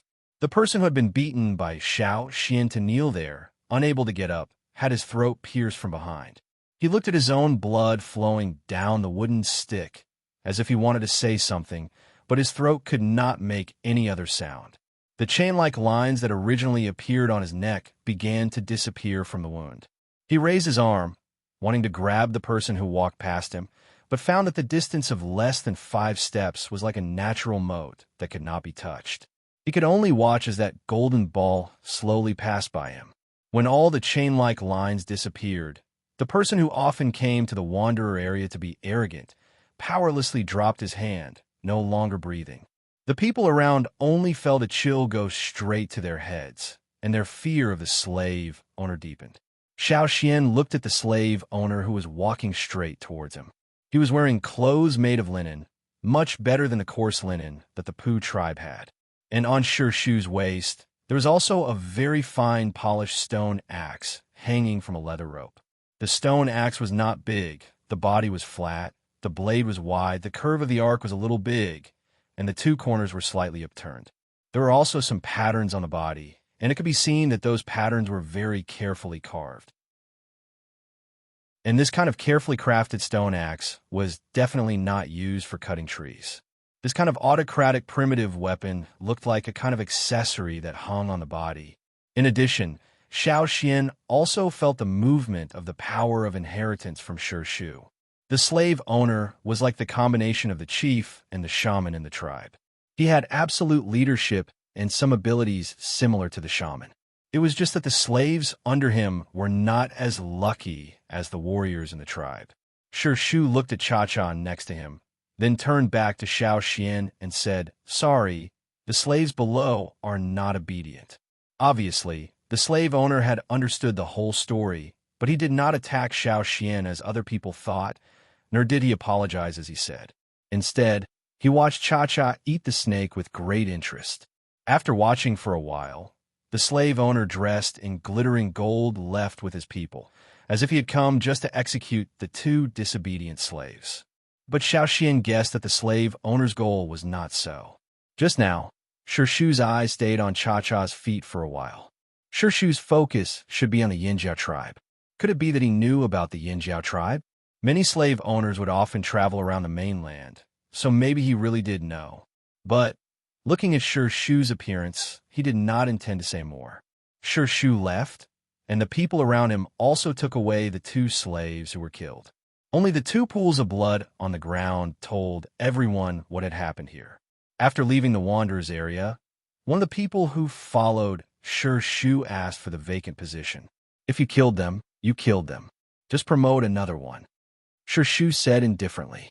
The person next to him respectfully bowed and responded. Shi Shu's answer was as he expected. Maybe the slave owner did not even know the names of the two slaves. The ranks of slaves were divided into Li, Fu, Tai, and so on. The slaves below Tai were all inferior slaves. The snake slave was only responsible for raising snakes for the master and got more power, but his rank was still a bit lower than Tai, so it was not worth the slave owner to remember his name. The slave owner naturally did not care about the life and death of the inferior people. After Shi Shu left, Xiao Xian chatted with Yin Shua. Next, Xiao Xian would definitely go to the central region to inquire about some information. With Yin Shua's current ability, it was too dangerous to go to the central region.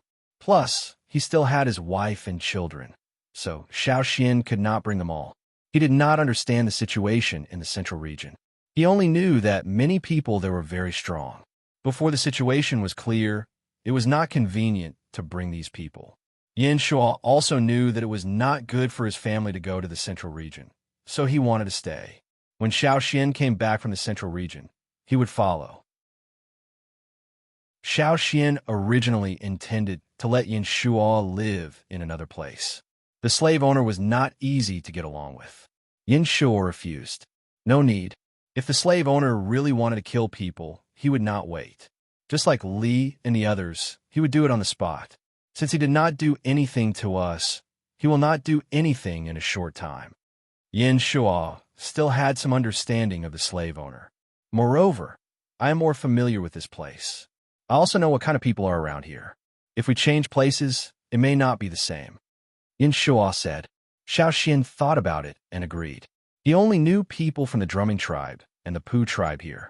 The Pu tribe would not let people from other tribes stay in their tribe for a long time, and the drumming tribe was too far away. No one would go there. Yin Shua's family could not go there by themselves. It was too dangerous. After thinking about it, Yin Shua's idea was more practical. Then you can stay here for the time being. I will help you build a house. With Xiao Xian's help, the new wooden house could be built quickly. The person who came to find Yin Shua last night was in a daze because of his injuries. He woke up very late today. When he woke up, he heard others talking about Yin Shua and hurried over. As a comrade who had fought together, Yinshua also wanted to help him. Before the other party went to find the slave owner, he would let him stay with them. The new house was bigger than the previous one, so it was possible for one more person to live in it. Xiaoxian also felt that it was feasible. With more people, they could take care of each other. When I come back from the central region, I will bring you back to the tribe. Xiaoxian left some water moonstones for Yinshua and also made some stone tools for him. Compared to before, Yinshua's strength was a little stronger now. It was absolutely possible for him to make a living, and maybe he could even hunt a lot of prey. On the day the Pu tribe left, Xiaoxian temporarily bid farewell to Yinshua's family. He followed the expanded travel team and continued to head to the central region. According to Yinshua, he was not sure what happened to the tribe that year, but he knew that there should be many wanderers like him. If he could find these people, Xiaoxian could bring them back to the tribe. Chapter 176. When they set off again, the team had expanded. In addition to the people from the Pu tribe, there were also travel teams from other tribes. After the team expanded, it became more lively. Xiaoxian could also hear a lot of gossip from other tribes. When he was resting, he would also ask people about some things. After a few days, Xiaoxian learned a lot of new information. Xiaoxian had a map in his hands. He had drawn it himself. The map left by the ancestors could no longer be used. After nearly 1,000 years, the mountains had become plains, plains had become mountains and rivers. The changes were too great. The composition and distribution of the tribes had also changed greatly. Xiaoxian needed to draw a new map to bring back, so that the tribe would not have difficulty crossing the river. At this moment, an experienced traveler was talking to Xiaoxian, telling him what he had seen in the past. At first, we did not take this road, but took another one. Later, there was a war between the tribes, and it has not subsided yet. We temporarily changed to this one. The river on that route was much wider than this one, and there were 2 colors. There was a tribe beside the river. They were very good at making rafts. The rafts over there were the biggest and sturdiest ones I have ever seen. It would be great if we could also have a wooden raft like that. The man recalled, his eyes filled with envy. Seeing Xiaoxian's puzzled face, the man gestured to Xiaoxian and explained in detail the biggest and sturdiest rafts he had mentioned. After listening to the other person's description, Xiaoxian paused and said, "Is that a boat?" Yes, they call a boat." The man continued to recall, talking about what he had seen. Only a few years had passed, and many of his memories were vague. Xiaoxian memorized these. If he had time, he wanted to go there and have a look. When the time came, the people of the tribe would need a boat to cross the river. Without metal, how to make a big boat, Xiaoxian was not sure. It would be best if he could learn some technology from there. I remember that there are also many tourists over there. Another traveler was unwilling to be left out and came over to chat. It seems so, but it's just to help resist the tree and chop the wood. Hey, I heard that the slave owner also went there and took away a lot of slaves. The previous person said, in order to increase the number of slaves under their command, the slave owners would always go to some places to get people. Those wanderers who had lost their fire seeds or whose tribes had been destroyed were the favorite targets of the slave owners. However, they would not immediately go to those wanderers after their tribes were destroyed. Instead, they would wait for 1 or 2 years for the wanderers to see the situation clearly. They would only go to those wanderers when they were close to despair after suffering setbacks. At that time, some wanderers who had suffered a lot would not only not avoid the slave owners, but would also take the initiative to stick to them. Just like ruthlessness. In order to get more slaves, the slave owners would move around, and Shu, whom Xiaoxian had met before, was the same. When Xiaoxian listened to the 2 people, he learned about some of the places Shu had been before. Xiaoxian secretly remembered those places. He suspected that Shu had seen people like Yinshua, or had seen the totem patterns of the Yinjiao tribe. He didn't know if it was possible that he had seen it when he was looking for slaves. No matter what, Xiaoxian intended to look for it when they passed by those places. After all, according to the words passed down by Yinshua's ancestors, there should be a lot of wanderers scattered everywhere. After all these years, if one generation after another lived, there should be a lot of people. The Yinjiao tribe on the other side of the river did not have a large population. If they wanted to expand, the first thing to do was to call back the scattered Yinjiao tribesmen. In addition to those places, there are a lot of wanderers on the grassland we have to pass through. Slave owners often go there. A traveler said. Xiao Xian looked at the area that was not completely drawn on the map. That was the grassland. The travel team would not go deep and would only pass by the border of the grassland. There were a lot of tribes on the grassland, and the people there were also very tough. The travel team generally would not go deep. Just as they were talking, you suddenly said, "Look in front." Xiao Xian's line of sight left the map and looked at the water in front of them. On the water in front of them, there were some people floating, and each of them had fatal wounds. "Is there a war in front?" Someone asked. It seems that the scale is not small. The people around them were talking, and the leaders of several travel teams also gathered together to discuss. Finally, they decided to rest on the shore for the time being. Let's take a break first. Send some people to scout ahead. If there's a battle between tribes, we will avoid it first or wait for it to end before we set off. One of the people in front said. The people on the raft paddled. After the raft reached the shore, Xiao Xian and the people around him spontaneously tied the raft to a tree or a big rock on the shore. They also took their own bags with them. No one put anything on the raft because they did not know when they would have to abandon the raft to escape. After all, this was not their own tribe. Especially in a place where there was a war, it was especially dangerous. It was easy to get caught in the crossfire. Each of the leaders sent a dozen or so people to scout the situation at the front. Xiao Xian, let's go and see if there are any wild beasts around. We can hunt one and eat it. You said. When they were resting, the people in the team could hunt nearby, as long as they did not go too far. If they went too far and the team did not see anyone, they would not wait. Okay, Xiao Xian said to the people next to him. If the team set off, he would let them greet them. After leaving the tribe, Xiao Xian ate less fearsome beasts. Generally, they only hunted wild beasts, and these people did not go to places where there were fearsome beasts. He kind of missed fearsome beast meat. He did not know where Cha-Cha had gone to hunt. The guy had high requirements for food and did not like ordinary wild beasts. However, Cha-Cha had never been left behind. Even if it left temporarily, it could quickly catch up with the team. Xiao Xian was not worried about it. Look, there's a deer over there. You pointed in a direction and said excitedly. Then he quickly took out his hair dryer and used the poisonous thorn as an arrow. He put it in and carefully approached the deer. He had to hurry. Otherwise, if the other members of the travel team got there first, there would be no food. You quietly approached the deer, and Xiao Xian followed. However, Xiao Xian felt that there was something wrong with the surroundings. It was not necessarily a crisis, but something seemed to have happened. He was more careful when he sneaked around. When he was about the same distance away from the deer, you pointed the end of the blowpipe towards the deer and put the other end into his mouth. While he was blowing, his cheeks puffed up. Whoosh! The speed of the arrow was very fast, and the arrow that was blown out accurately hit the deer. The poison in the arrow needles was not a lethal poison, but a very powerful, paralyzing poison. When a deer was shot, the arrow needles would pierce through the deer's skin, and the poison would spread. After the deer felt that it was being attacked, it wanted to run away quickly. However, after taking 2 steps, it staggered and fell to the ground after a few steps. Hey, it's done. He was very excited. He was about to go and collect the prey, but he was stopped by Xiao Xian. What's wrong? You looked at Xiao Xian in confusion. Xiao Xian did not answer. Instead, he raised his chin in a direction.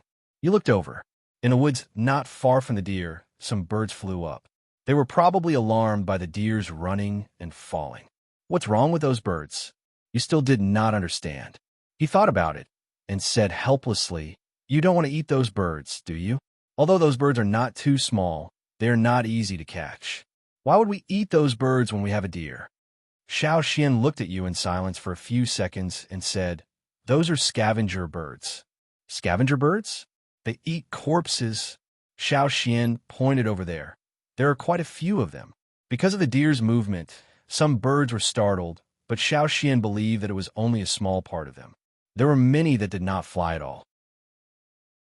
The birds that flew up just now quickly flew back down. If there was no food to attract them, why would they stay on the ground? Yu's face turned serious, and he put away the hairdryer. He did not care about the deer. Compared to his life, food could be put aside first. Because of the direction of the wind, when they came over, they did not smell anything strange. In addition, there were many flowers blooming near the riverbank. The fragrance of the flowers interfered with the sense of smell, so they did not notice it at first. "Let's go and take a look," Yu said. Before Xiao Xian could answer, he had already taken out his stone knife and went over. Xiao Xian looked around and did not see anyone else for the time being, so he also followed.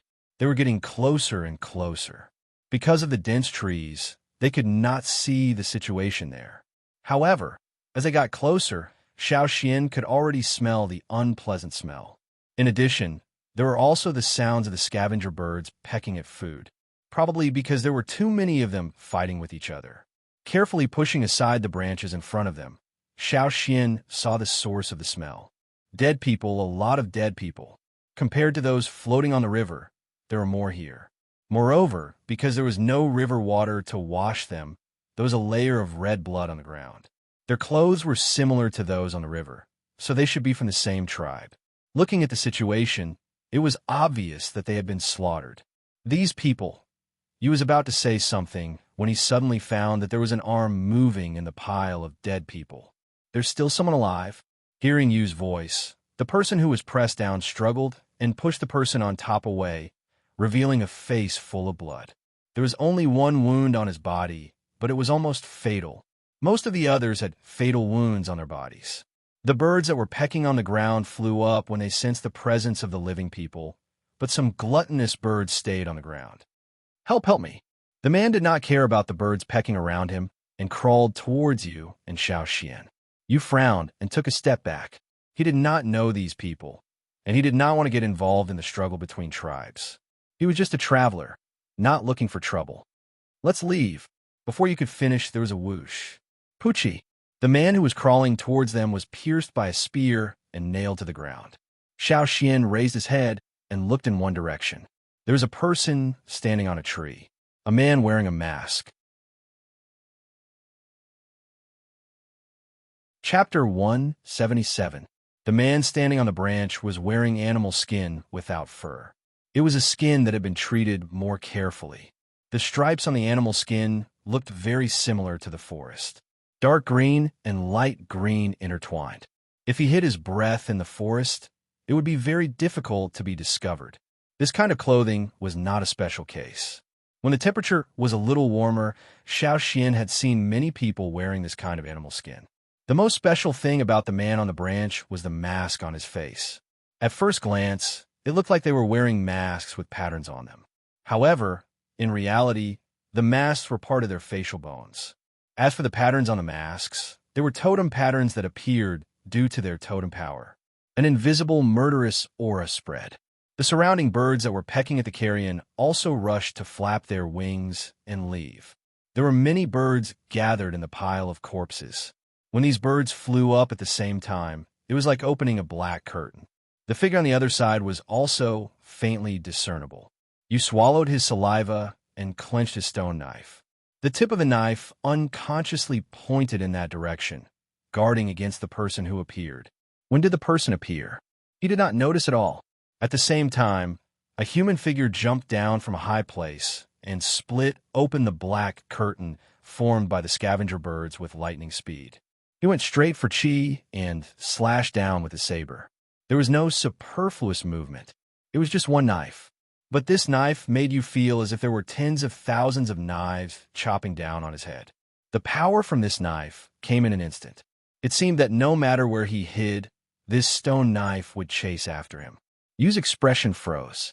His body seemed to be in a quagmire. He wanted to struggle, but his body did not listen to him. He struggled and wanted to escape, but it was already impossible. At this moment, Yu regretted. He was very regretful. Why did he come here?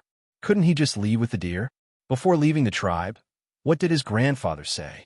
Don't be too curious. If you find something strange, you should leave far away.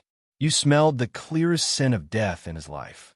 Perhaps in the next moment, he would be like those people in the pile of corpses. He would be chopped in half and thrown here to become food for the scavenger birds hovering in the sky. Suddenly, a hand grabbed his shoulder and quickly dragged him back. A very sharp stone knife appeared above his head and blocked the knife that was coming down on his head. The two sides collided without any fancy moves. At the place where they collided, fine fragments of the stone knife flew everywhere. Under the saber chi from both sides, Chi's heart pounded wildly. He felt as if he had just survived a calamity. However, he also knew that now was not the time to think about it. If it were not for Xiao Xian, he would have ended up like those people in the pile of corpses. Standing here, he could not help, so he quickly moved back a few steps to make more space for Xiao Xian.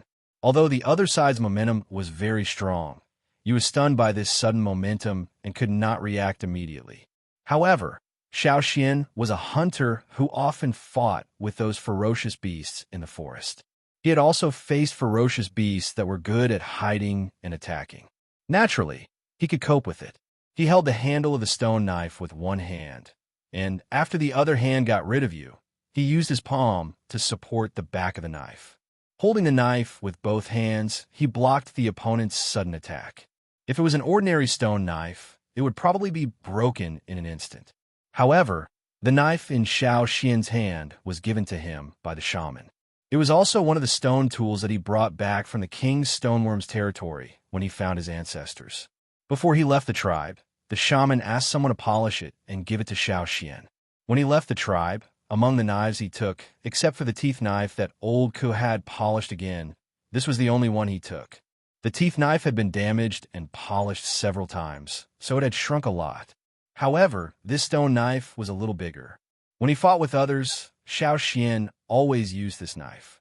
The moment he blocked the knife, Xiao Xian felt a strong saber chi pass through the stone knife and hit his arms. However, Xiao Xian was not afraid. With the totemic pattern on his arms, he pushed the opponent away. The man who was pushed away quickly retreated until he reached the tree where he had been standing. He stared at Xiao Xian, his eyes showing confusion and surprise under the mask. When he was thinking about whether to take out the stinger from the animal skin bag, the masked man quickly left and did not attack them again. After carefully sensing the surroundings, he let out a long sigh of relief. From the opponent's sudden attack to Xiao Xian blocking the opponent, the moment of silence, the two sides separated and the opponent left, all of this happened in the time of a breath. You thought that if he could master how to use the frog poison, he would have the ability to protect himself. Now it seemed that he was still too inexperienced. Many times when there was absolute power, there was no time for him to use poison. You could still clearly remember that when the knife came down on his head, he had nowhere to run. It was as if all the blood in his body had been frozen. Scare me to death. You breathed heavily. He did not mind the rotten smell here. Even if it was worse, it was still better than death. Thank you, Xiao Xian. If not for you, I would be like those people. You said. He did not expect that Xiao Xian would be so powerful. He thought that this person who appeared with the drumming tribe was just an unknown tribesman. He did not expect that although he was younger than him, his strength was stronger than him.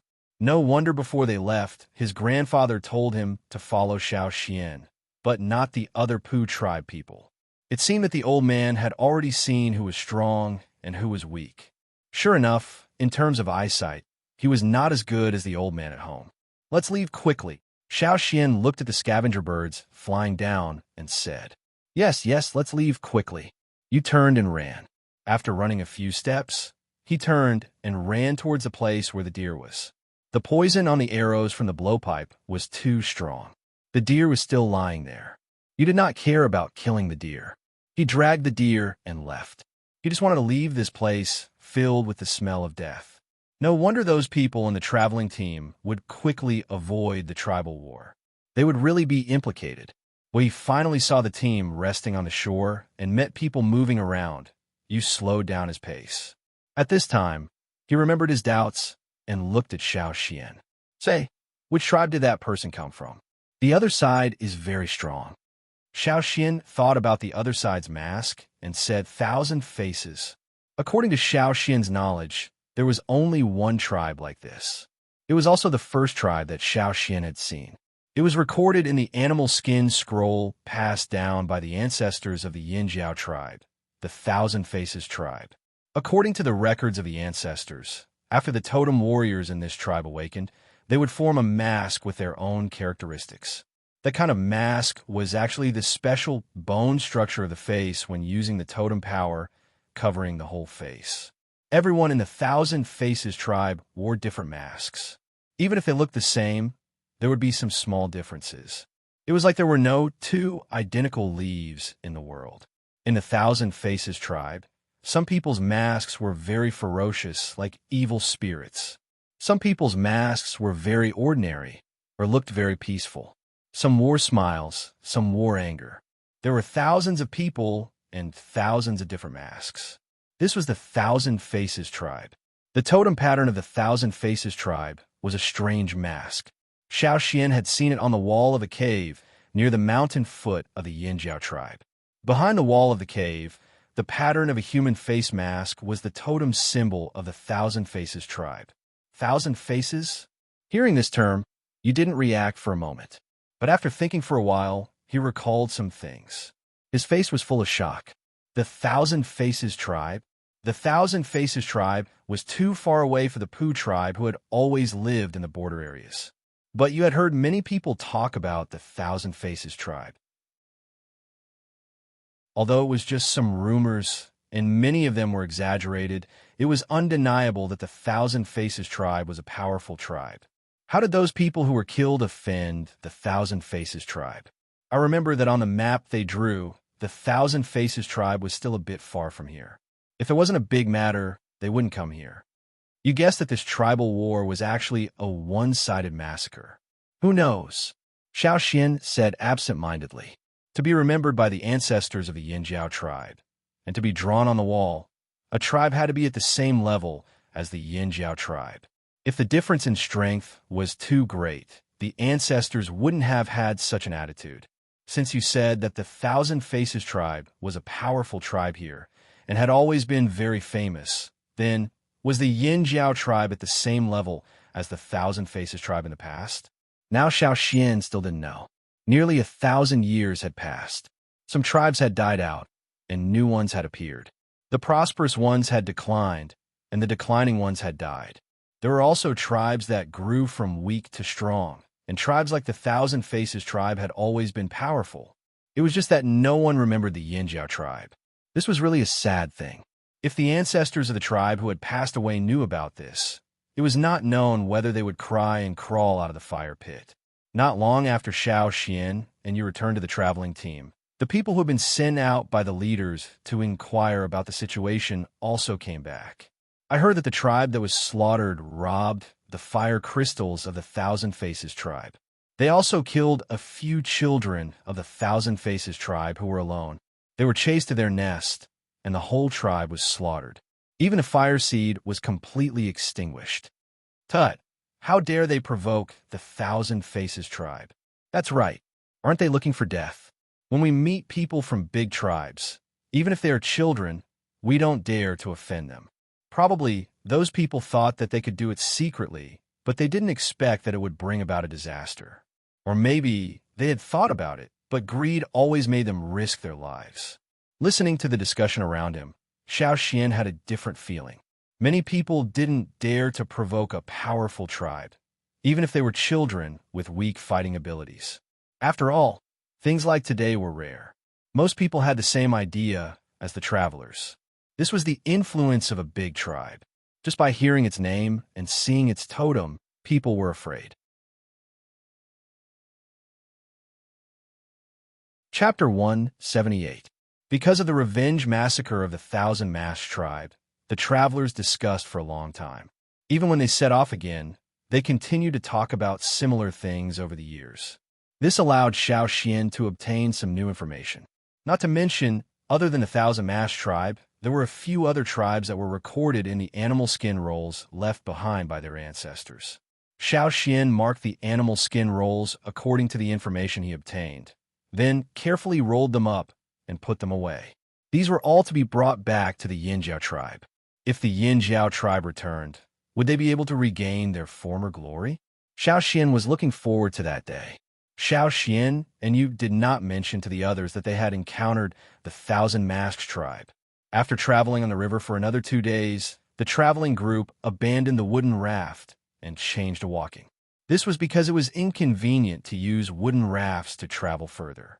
Although there was also a river, it was not as fast as walking. Later on, they had to go to higher places. The area in front of them was located at a higher elevation. It was said that there were endless grasslands and snowy mountains. It sounded like some places in the hunting area of the Yinjiao tribe. The grasslands were very large, and there were many large and small tribes scattered there. Wars often broke out between the tribes there. The traveler team would not go deep into the grasslands, nor would they get involved in matters related to war. They were just passing through the grasslands and would exchange things with the tribes there. At this time of the year, the grass on the grasslands was green. Walking along the river and stepping onto the grasslands, Xiao Xian looked around. The sky was high and the air was cool. The grass was green, and there were some small flowers that he could not name blooming on the grasslands. They had a faint fragrance. Looking ahead, the green grassland stretched as far as the eye could see. In addition to the river that crossed the grasslands beside Xiao Xian, there were many small lakes scattered across the grasslands. The lake water reflected the blue sky. Among them, there were also some smaller rivers that passed through the large and small lakes. The water was clear, and there were some small fish swimming quickly. This is the grasslands. If we go a little further, we will enter the Feng tribe. An experienced traveler next to Xiao Xian said. The Feng tribe was one of the tribes on the grassland. The team of travelers happened to pass by the Feng tribe. The Feng tribe was already familiar with the traveling team. They had been on this path for many years, and both sides had long understood each other. For the people of the Feng tribe, the tribes of the travelers were too far away from here. They didn't have the problem of fighting for territory with them. The long distance posed no threat to them. What's more, every time these travelers passed by, they could take out some of their tribe's products to exchange with the travelers. Many people in the tribe liked this kind of trade. They didn't need to leave the tribe to exchange for some rare things. It was simple and convenient. For the travelers, they could exchange things and pass through the grassland under the protection of the Feng tribe. This was a win-win situation. Therefore, they didn't mind taking a step back during the exchange. Where are the people of the Feng tribe? I don't see anything. You looked around and said, they don't live here, but this is their sphere of influence. Sometimes, the Feng tribe will send people here to patrol. If we walk a little further, we should be able to meet the patrol team. The person next to him said, the Feng tribe's territory is so big. You said with emotion, this is big. If you see the real big tribes on the grassland, won't your eyes pop out? The person next to him laughed. Many tribes on the grassland raise some cattle, sheep, horses, and so on. They also hunt, but there aren't many prey here. Most of the time, they eat those raised animals, and those raised animals need to eat grass. The grass on the grassland is for those raised animals. If there isn't enough grass, they won't be able to raise many animals. Without raised animals, there would be no source of food. Naturally, the tribe wouldn't have a good life. Listening to the person next to him, you nodded in understanding. Most of the grassland here was not dense forest. There weren't many beasts living here, unlike their Pu tribe. Even if they didn't have the things brought back by the travelers, they could still find food in the surrounding forest. As they were talking, Xiao Xian heard a rumbling sound. The ground under his feet also trembled. Someone is coming. Don't worry, it's the Feng tribe's patrol team. By the way, do you know that there are many tribal warriors on the grassland who ride horses? Ride horses? You had only eaten horse meat. He really hadn't ridden before. Xiao Xian and the other travelers looked in the direction of the sound. Over there were some large mounds that were covered with green grass. As the rumbling sound got closer and closer, at the place where the mounds met the blue sky, a figure emerged. Soon, more figures appeared in everyone's line of sight. The patrol team had a dozen or 20 people patrolling everywhere. Sometimes they moved in large groups. Not all of them were members of the patrol team. Most of them were other members of the tribe. The people of the tribe wouldn't stay in the place all day long. When they were free, they would ride horses and gallop in groups on the grassland. Hundreds and thousands of horses galloped down from the huge green mound towards the group of travelers, bringing with them a majestic aura. When the horses approached the traveling team, they began to slow down. In the midst of neighing and whistling, the horses gradually stopped and surrounded the traveling team. Several team leaders of the traveling team also knew the leader of the group. They greeted him with a warm smile and chatted with him. They also threw him some rare things on the grassland that they had exchanged on the way. The leader of the Fong tribe took the things and said, "Many people in our tribe have been waiting. A few days ago, someone asked when you would come. Today, we finally see you." Seeing the traveling team, the people of the Fong tribe were very happy. Some of them shouted that they wanted to go back immediately to prepare the items they wanted to exchange. Others controlled the speed of their horses and followed the traveling team. As they walked back to the tribe, they asked the traveling team what new things they had. A young man even chatted with you. He was very interested in the frog poison that you had brought. He also asked you to teach him how to use those poisonous stingers. Xiao Xian chatted with the leader of the Fong tribe's patrol team about the cha-cha. The leader of the patrol team was called Bei. Seeing the eagle in the sky, Bei stopped looking down on Xiao Xian. Bei didn't have the same fear as the Pu tribe's leader, Guang Ho. They didn't reject Cha-Cha, this giant eagle.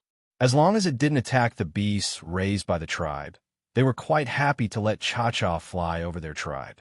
Because every day, there were many big birds in the sky that took away the livestock raised by the tribe, and the Fong tribe didn't have their own trained eagles to defend themselves. Usually, they could only make some artificial defenses. Bei didn't expect that there would be a person with a giant eagle in the traveling team. He also became more enthusiastic about Xiao Xian. Seeing Xiao Xian walking together with the people of the Pu tribe, and that they were quite familiar with each other, Bei thought that Xiao Xian was also from the Pu tribe. It was just that he didn't have the painting on his eyes. They weren't very curious about other tribes. They had been here before, and now that they were familiar with each other, there was nothing new. After all, they were just passers-by. In the traveling team, there were also some people from the Pu tribe. After leaving the tribe, they temporarily wiped off the painting on their eyes. In this way, Xiao Xian became less conspicuous. The traveling team followed the people of the Fong tribe to the Fong tribe's encampment. It was already late, and the traveling team couldn't just leave after trading. After walking so far, they took advantage of this opportunity to stay in the Fong tribe for 2 days and rest. After passing through the grasslands, they would enter the central region. At that time, they wouldn't have so much time to rest. The grasslands were beautiful, and they could hear many people singing. There were also some children playing and fishing by the river and lake. Around them, there were adults and children riding horses. It looked peaceful. It was impossible to imagine that this tribe had fought with another tribe not long ago. Not long after, Xiao Xian saw some houses made of animal skin, grass, and wood not far away. Some of them looked like tents. "Tonight, we'll rest here. This place is for you to rest." Bei pointed to a row of simple wooden houses and said, although there were many wooden houses, there were also many people in the team. They had to squeeze in. Xiao Xian, you, and the others entered the house together. After tidying up a little, Xiao Xian looked at the other places of the Fong tribe from the window. In some wooden fences, there were many strange-looking cattle and sheep. Perhaps they were the wild, domesticated breeds of the grasslands. They were different from the cattle and sheep Xiao Xian had seen before. Further away, there were also some people who were herding herds of cattle and sheep back home. Right? Didn't they say that the tribes on the grasslands would also take in some wanderers? Where do they live? Xiao Xian asked several experienced people next to him. The wanderers don't live here. This is where the people of the Fong tribe live. Sometimes they entertain guests here. But other than that, the wanderers live over there. The man said, pointing in one direction. Xiao Xian looked in the direction he was pointing. There's a big green mound there, and on the other side of the mound, there were tourists. Although the people of the Fong tribe usually asked the wanderers for help and gave them a small reward, they were still on guard. Over the hills, Xiao Xian could see some mountains that were not very high. The peaks of the mountains were covered with green. There weren't many trees, and most of them were grasslands and stones. Further away, he could vaguely see some mountains with white peaks. That was the territory of other tribes. Hearing that the travel team had come, many people of the Feng tribe brought things to trade with the travel team. Xiao Xian didn't want to trade. He had hunted a cow on the way, and there was still a lot of roasted meat left. The remaining water moonstones would be used in the central region. However, when Xiao Xian was bored on the raft, he used some animal bones and horns to polish and carve some things. He had 2 bone knives and several bone ornaments carved into various ferocious beasts.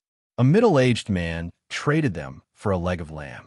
That man liked these things very much, so he traded them for his children.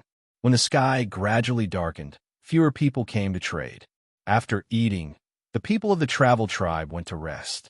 Looking at the dark sky, Xiao Xian planned to go to the place where the wanderers lived tomorrow. He had a feeling that he could find the person he was looking for here. Chapter 179. The sun rose. It seemed to be another day, similar to yesterday, but for some people on the grassland, it was different. For example, the people of the Feng tribe who wanted to exchange things with the traveling team were thinking about what to take and what to exchange. For example, the people who had been guarding against the sky could rest today. Usually, there would be big birds flying over and taking away their livestock, but today there was a bigger bird in the sky instead of those figures that usually gave them headaches. Another example was an old man who lived in the wanderer area of the Feng tribe. For old he, today was a special day. Every year on this day, he would come to the top of the mountain, facing a direction, praying and singing. He didn't know when it started, but his ancestors had set such a rule. Every year on this day, he would come here to pray and sing, to remember the words that had been passed down from a long time ago, as well as the name of the tribe that no one knew. Oldie was also used to coming here every year at this time to inherit the will of his ancestors and fulfill their wishes. Every time this happened, that magical dream would appear in Old He's mind. Every detail was very clear, including the rising flames and the 2 horns surrounded by flames. It seemed to be the same as what his ancestors had said. Sometimes, he couldn't even tell whether it was a dream or reality, his imagination or reality. Did the tribe still exist? Every time he had such doubts, he would stand here praying and singing to strengthen his beliefs. Many wanderers didn't understand his behavior, and some people would pity him, but he didn't care. He just insisted and liked to sing like this. Every time, he would forget all the depression and troubles, throw away other worries, and sing for a whole day here. Today, as in previous years, he went up the mountain with a straw bag filled with barbecue and a kettle. The mountains in the territory of the Feng tribe were not high. This was already the highest place. He wanted to go to the top of a higher mountain, but it was not the territory of the Feng tribe. He would probably be killed as an intruder before he could reach the top, not to mention that it was not the territory of the Feng tribe. Standing on the top of the Green Mountain, Oldie took a deep breath, and just like in previous years, he sang loudly. His singing spread from the top of the mountain to other places. Some people nearby also heard it, but they didn't care at all. Every day, there would be people singing. As for what they were singing and how well they were singing, they did not care at all and continued to do their own things. Since the beginning of the world, our ancestors have been here. When the tribe rose, hunting was the priority. As the spring warmed up, the ice and snow disappeared. The birds and beasts jumped happily, and the birds sang and the beasts roared. The hunters went far away. Oldie stood alone on the top of the mountain, facing one direction. As he sang, he suddenly heard a second voice. Someone had joined him in singing the same song as him. The song he sang was the hunting song passed down from his ancestors, and it was the only song he knew. He hadn't even learned the songs the people of the Feng tribe often sang. Because he only knew this song, Oldie often sang it when everyone sang. Even if some people around him didn't know how to sing, they could still sing a few lines with him. However, for some reason, the songs sung by others and by Oldie were obviously the same, but they gave people a completely different feeling. The former sang as if they were mourning, and the more they sang, the more sorrowful they became. On the other hand, the more the latter sang, the more high-pitched and in high spirits. Perhaps only the people of the Yinjiao tribe could sing such a sad song so heroically. Therefore, at first, when Oldie heard someone singing with him, he just thought it was someone nearby. He didn't turn around, but still stood there and continued to sing. But soon, he found that the other party could actually sing such a long song. Not only that, the other party sang better than him. As for why he could recognize it, was there need to ask? The other party's singing was not as sad as the others at all. On the contrary, it made Oldie feel more excited. Obviously, some of the tones were different for what he remembered, but Oldie had a feeling that this was how the song should be sung. The other party was right behind him. Oldie wanted to turn around and see who it was and ask where it was from. However, Oldie didn't look back. He had to finish singing this song, or it would be disrespectful to his ancestors. In order to hunt, you travel day and day, deep into the mountain. You come back from hunting with no empty baggage.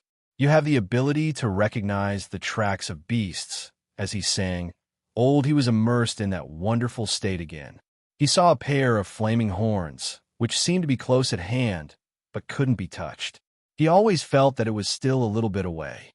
After singing the whole hunting song, Oldie still hadn't recovered from that state. After waiting for about half an hour, Oldie gradually came back to his senses. Thinking of the person who had just sung with him, Oldie turned around and saw a young man he had never seen before. "Hey, which family are you from? Why are you here?" Oldie asked. "Huh?"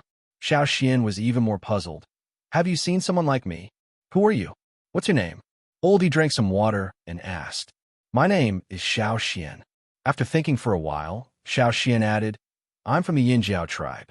Oldie glanced at Xiao Xian, and his eyes seemed to say, "You said nonsense."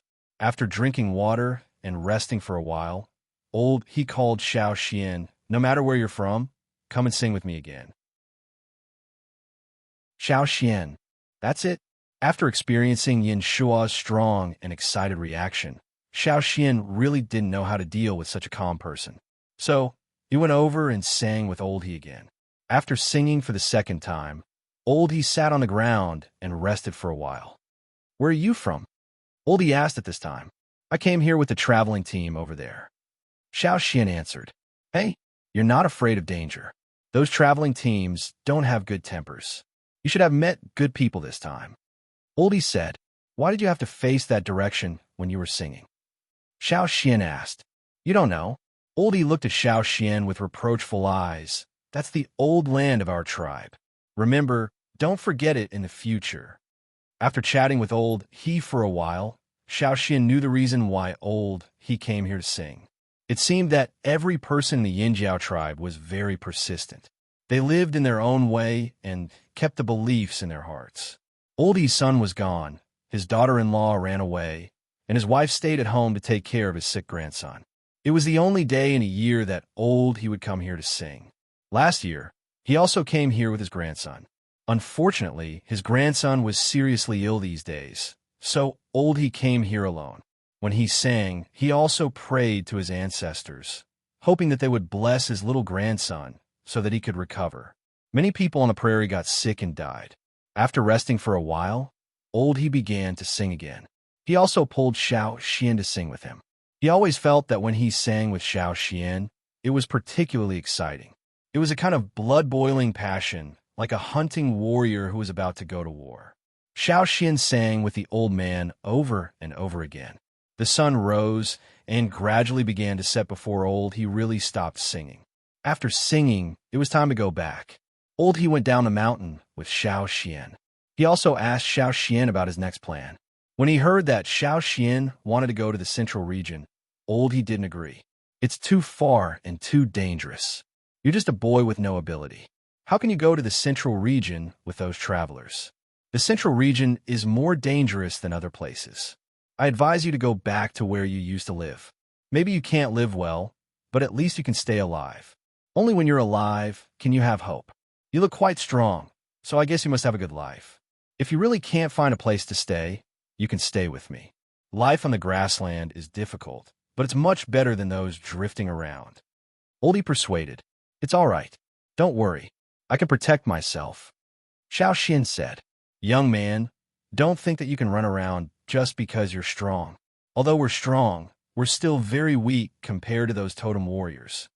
But I'm a totem warrior. What? I said, I'm a totem warrior and an intermediate one. Hey, be careful.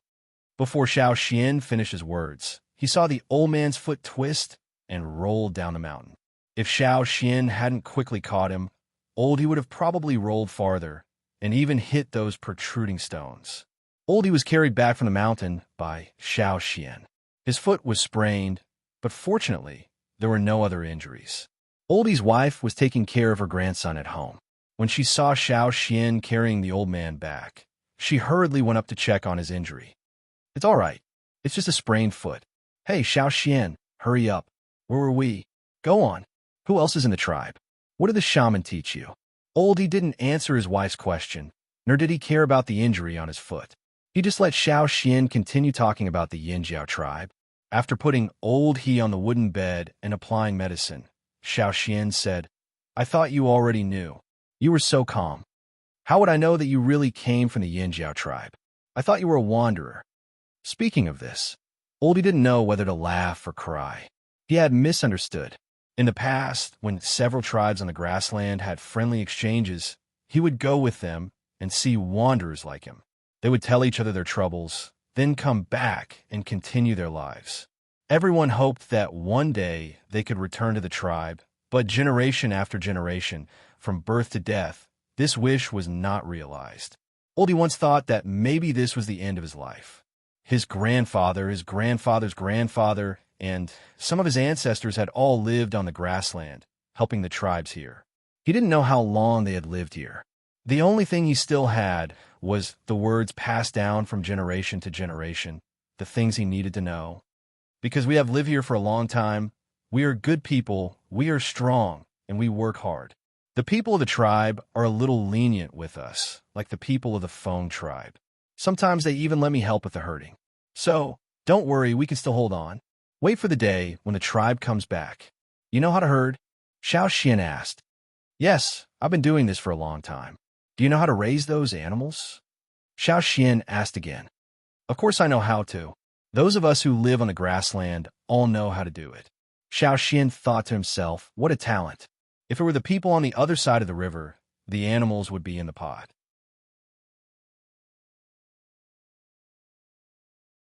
Chapter 180. Xiao Xian applied the medicine to Old He's wound.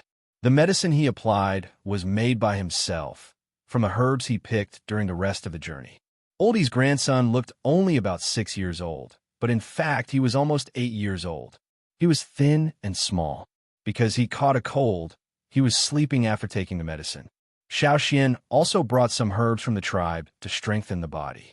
He gave some to Old He. Totem warriors can use these herbs directly. When you drink it, put less herbs at a time, but add more water. People who hadn't awakened their totem power, like the children in the Yinjiao tribe, were weak. Drinking these herbs could make them feel better, or at least strengthen their resistance. In fact, I also have some herbs here. Take them with you. Although you're a totem warriors can get hurt sometimes. These herbs are good for you. Oldie asked his wife to pack some herbs for Xiao Xian. There were only 2 elders and 1 child in Old He's family. Xiao Xian looked around and helped them chop some firewood, cut some trees from the mountain, move some stones, and help them repair the house. When he finished, it was already dark. He roasted the lamb leg he got from the Feng tribe and cooked some wild vegetable soup. Xiao Xian and Old He's family finished eating, then got up and left. Oldie wanted to keep Xiao Xian here to talk more. He still had a lot of questions to ask Xiao Xian, but looking at the sky outside, he didn't stay any longer. You rest first. I'll come back tomorrow, Xiao Xian said before leaving. With Xiao Xian's words, Old He felt more at ease. When Xiao Xian returned to the resting place of the traveling team, everyone was discussing the things they had exchanged with the Feng tribe. You had gotten some good furs. Of course, the most important thing was that he had gotten some herbs from the grassland that he had never seen before. These were what excited him the most. Xiao Xian, Do you know that there are many poisonous plants on this grassland? You asked. Yes, I've heard about it. Xiao Xian had heard Old He mention it when he was chatting with him today. For people like you, those were treasures, but for the people on the grassland, those were demons. Not all green represented life. Some represented death. Many times, when the herds of cattle and sheep on the grasslands were grazing, they would accidentally eat the plants that looked similar to the food they usually ate and thus die. That kind of poisonous grass could kill livestock and bring great losses to the people in the tribe. What was even more troublesome for the people in the tribe was that the poisonous grass had strong vitality and reproductive ability. As long as the roots were preserved, they would grow again in a short time. Even if all the poisonous weeds in the grasslands were cleared this year, they would still be covered in poisonous weeds in the coming year. This was because the seeds of many poisonous plants were spread by the wind, or their germination would be delayed by a few years, making them extremely difficult to clean up. One of the reasons why wanderers were needed on the grassland was because of these poisonous grasses. There were too many poisonous weeds, and the people in the tribe were not willing to spend too much energy on them. Luckily, there were wanderers, so they only needed to pay a small amount to make them work. What the wanderers needed was the tribe's protection. In some tribes, the poisonous weeds grew too fast, and there were not enough people in time to eliminate them. When livestock died, the healthy grassland shrank significantly. They would start a war with other tribes, wanting to snatch the grassland. Not long ago, the Feng tribe was attacked because of this. Xiao Xian looked at the poisonous grasses that you took out. Today, when he was walking on the grassland, he saw a lot of them, but there were no livestock moving around. Presumably, they had to wait until the grass was cleared before letting the cattle and sheep go. He was still studying the poisonous grasses that he was interested in, while Xiao Xian leaned against the wooden wall, thinking about something. Compared to Yin Shuo, Old He's situation was really good. Although life was a little difficult, and there were occasional wars between the tribes, overall, it was still peaceful. Perhaps because of this peace, there was no need to face all kinds of threats from people and things every day, and there was no need to deal with all kinds of serious crises. Many wanderers of the Yinjiao tribes on the grassland did not show totem patterns like Yin Shuo's. There were very few people who could show faint patterns. This was the situation that Xiao Xian learned from Old He. Xiao Xian originally thought that when the time came, he would find these people and bring them back to the Yinjiao tribe across the river. But now it seemed that it would be very difficult. There were many young adults, but after all, they were not totem warriors, and their abilities were limited. Moreover, there were many old, weak, sick, and disabled people. Xiao Xian did not intend to give up on these people. But now, he needed to think of a way to better solve this problem. Perhaps, when the shaman let Xiao Xian come here to find other Yinjiao tribesmen, he did not expect to encounter such a situation. People like Old He, who were old and had not awakened their totem power, simply could not travel safely. Telling the tribes on the grassland to treat the wanderers of the Yinjiao tribe well, it was useless. This method did not work on the grassland. If it was a big tribe like the Thousand Masks tribe, even if the other side was not willing to, they would still change their attitude and not be so harsh. But now, if you went and told them that I am from the Yinjiao tribe, they would look at you with disdain. Most of the time, the other party would squint at you. Who the hell is the Flaming Horns tribe? Strength, fame, and the benefits brought by it made every tribe hope that their tribe would become more and more prosperous. There was no real peaceful diplomacy here. Most of the strong tribes were very strong, such as the Thousand Masks tribe. Only when they were strong enough and powerful enough would they make people afraid. After thinking about it, Xiao Xian decided to take some people back to the tribe first. When the tribe came from the other side, he would call back the scattered tribesmen. The next day, Xiao Xian went to Old He's place again. Old He's foot injury was much better. Although he had not awakened his totem power and was not even as strong as Yin Shuo, he was still a Yinjiao tribesman, and the blood of the Yinjiao tribe flowed in his body. Old He's grandson was much better. He had a good meal yesterday and was in good spirits today. He even helped his grandmother to weed the grass in the grassland. Xiao Xian also went to help. Old He moved slowly with a limp. He could not stay idle, and while digging the grass, he talked to Xiao Xian. In fact, my father also showed his totem pattern, but it was very little and very shallow. I remember that I was still young at that time. At night, when I was about to go to sleep in my room, suddenly there was a warning horn from the Feng tribe. My father said that there was a wolf attack. That night, my father participated in the defense of the Feng tribe and killed several wolves. When he came back, I saw the pattern on his face. He said that it was the totem pattern of the Yinjiao tribe's totem warriors. Speaking of his father, Old He's face was full of pride. Every time he talked with the wanderers of other tribes, he would mention this. Xiao Xian listened to Old He while digging out the poisonous grass. Yesterday, he had learned about these poisonous grass from you, and knew which grass in this grassland was poisonous and which was not. The tribe asked the wanderers to dig out the poisonous grass.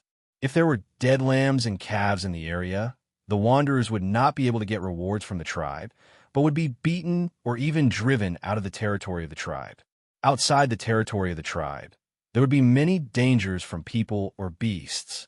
If they could not find a safe place to stay for a long time, the people who were driven out would soon die. However, there were poisonous grass in this grassland, and naturally there would be other herbs. Xiao Xian also found several kinds of poisonous grass when he was digging, many of which were reminded by Old He. These herbs were relatively common in this grassland and were rare in other places. While he was digging, not far ahead, a child about the same age as Old He's grandson was dragging a piece of wood thicker than him with a straw rope. Although the child was much stronger than Old He's grandson, his face turned red with suffocation when he pulled such a piece of wood. Old He saw the child and asked, "Guaer, what are you doing with the wood?" Guaer's family and Old He's family had cooperated for a long time. The grassland that Old He was digging was the place where Guaer's family often grazed. Sometimes, Old He would help Guaer's family to guard the sheep. "Hey, Old He, come and help me," Guaer shouted when he saw Old He. Xiao Xian stopped Old He, who was about to come forward, and went to pull the wood that Guaer was dragging. The wood didn't look obvious, but it was actually quite heavy. However, this weight was nothing for Xiao Xian. In the forest of the hunting area, Xiao Xian had seen stronger and heavier wood. The wood that Guaer dragged was very thick, but not long, only half a meter.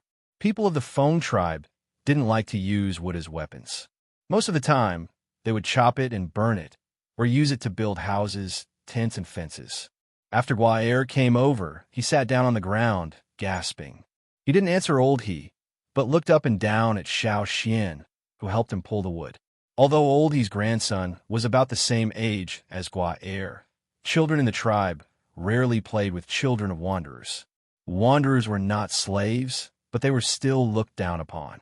After all, wanderers needed to rely on these tribes to survive.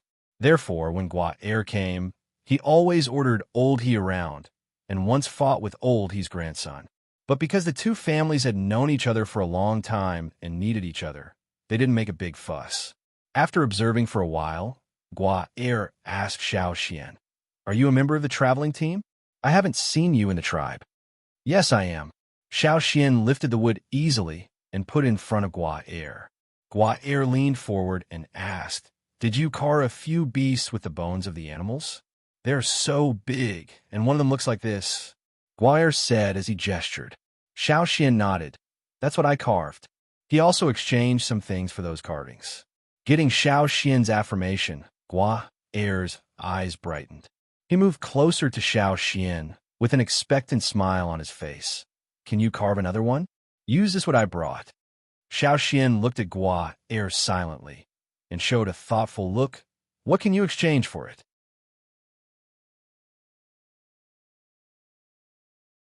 Chapter 181. With what? Guaer was stunned for a while. Yesterday, he saw that his little friend had several exquisite and lifelike bone carvings, and he showed them off in their small group.